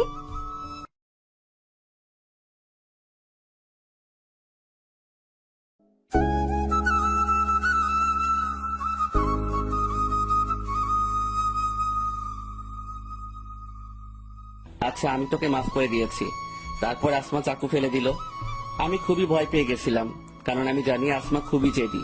দুজনেই একটা বেঞ্চের উপর বসে আছি। আগে যেভাবে থাকতাম, অনেকক্ষণ দুজনে চুপচাপ বসেছিলাম। নীরবতা ভেঙে আসমাই বলল, এখনো ভালোবাসিস আমাকে? না। কেন? আগে তো বাসতি। তখন অনুভূতিগুলো জীবিত ছিল, এখন মরে গেছে। আবার জাগিয়ে তুলবি? তা সম্ভব নয়। কেন? আগে এই পৃথিবীতে আমার কেউ ছিল না, এখন আমার এক মা আর বোন আছে। তারাই এখন আমার সব। আগে আমার জীবনের কোনো লক্ষ্য ছিল না, কিন্তু এখন আছে। আর তার জন্য তোকে ভুলে থাকাটা খুবই জরুরি। আমি খুবই খারাপ একটা মেয়ে, তাই তো তোর সাথে ওরকমটা করতে পেরেছি। তুই পারবি আমাকে ভুলে থাকতে? তুই না আমাকে অনেক ভালোবাসিস? পারতে হবে, আর তার জন্যই আমি কলেজ পরিবর্তন করব। এখানে থাকলে হয়তো তোকে ভুলে থাকা সম্ভব না। তুই কলেজ কেন পরিবর্তন করবি? তোকে আমার ভালোবাসতে হবে না। তারপরও তুই প্লিজ আমাকে ছেড়ে যাস না। তুই চলে গেলে আমি কিন্তু নিজের ক্ষতি করব। তুই ভালো করে জানিস আমি চাই না তোর কোনো ক্ষতি হোক, তাই হয়তো তুই এভাবে বলছিস। কিন্তু তুই যদি আমার সত্যি ভালো চাস, তাহলে নিজের কোনো ক্ষতি করবি না। আমি তোকে ছাড়া বাঁচতে পারবো না। তোর মতো করে কেউ আমাকে ভালোবাসতে পারবে না। তুই প্লিজ আমাকে ছেড়ে যাস না। যদি কখনো জীবনে বড় হতে পারি, তাহলে আবার তোর কাছে ফিরে আসবো। আর যদি না পারি, তাহলে হয়তো আর কোনো দিনও আমাদের দেখা হবে না। আমি তোর ফিরে আসা পর্যন্ত অপেক্ষা করব। তোকে শুধু একটা কথাই বলতে চাই, যদি আমাকে সত্যি চাস, তাহলে নিজের কোনো ক্ষতি করবি না। সবসময় ভালো থাকবি, হাসি খুশি থাকবি। তুই অনেক ভালো একটা মেয়ে। এটা বলে সেখান থেকে চলে আসলাম। পিছনে তাকালাম না। জানি আসমা বেঞ্চের উপর বসে কাঁদতেছে। কাঁদুক, কাঁদলে হয়তো কষ্ট কম হবে। জানি না কখন আসমার যোগ্য হতে পারবো কিনা। এখন জীবনের একটাই লক্ষ্য, সেটা হলো ভালো পড়ালেখা করে ভালো চাকরি করা, যাতে পরিবারের খেয়াল রাখতে পারি। যদি কখনো আসমাদের সমকক্ষ হতে পারি, তাহলে ওর কাছে ফিরে আসবো অবহেলিত ভালোবাসার জন্য। আর যদি না পারি, তাহলে মুছে ফেলতে হবে জীবন থেকে আসমা নামটি। আজকে নিজের দোষে পারভেজকে হারালাম। যখন ও কাছে ছিল তখন বুঝতে পারি নাই, আর এখন দূরে চলে যাওয়ায় কষ্ট পাচ্ছি। জানি না ওকে আর পাবো কিনা। এসব ভাবতেছি আর বেঞ্চের উপর বসে কাঁদতেছি। তখনই মিম আসলো। তোর কি হইছে আসমা? এভাবে বেঞ্চের উপর বসে কান্না কেন করছিস? আমি অনেক ভুল করে ফেলেছি, আর সেই ভুলের জন্য আজকে পারভেজ আমাকে ছেড়ে চলে গেছে। কি হয়েছে আমাকে বল তো। মিমকে সবকিছু বললাম। সব শোনার পর ও বলল, এখন কষ্ট পেয়ে কি লাভ? পারভেজ তো আর ফিরে আসবে না। আমরা এমনই, যখন কাছে থাকে তখন তার মূল্য বুঝি না, যখন সে দূরে চলে যায় তখনই তাকে বুঝতে পারি। এখন এভাবে কেঁদে আর কি হবে? যদি ওকে সত্যিই ভালোবাসিস, তাহলে ওর জন্য অপেক্ষা করা ছাড়া আর কোনো পথ নাই তোর কাছে। হ্যাঁ, আমি তাই করব। প্রয়োজনে আমি পারভেজের জন্য সারা জীবন অপেক্ষা করব। ওকে আমি অনেক ভালোবাসি। তা এখন কান্না থামা, চল তোকে বাসায় দিয়ে আসি। জানি না আসমাকে ভুলে থাকতে পারবো কিনা। যতই ওকে ভুলে থাকার চেষ্টা করি ততই আরো বেশি করে ওকে মনে পড়ে। তো কেমন দেখাচ্ছে কেন বাবা? তোর কি কিছু হয়েছে? না মা, কিছুই হয়নি। আমার কাছে কিছু লুকাস না বাবা, তোকে দেখেই বোঝা যাচ্ছে যে তোর কিছু হয়েছে। আর তুই তো আজকে কলেজ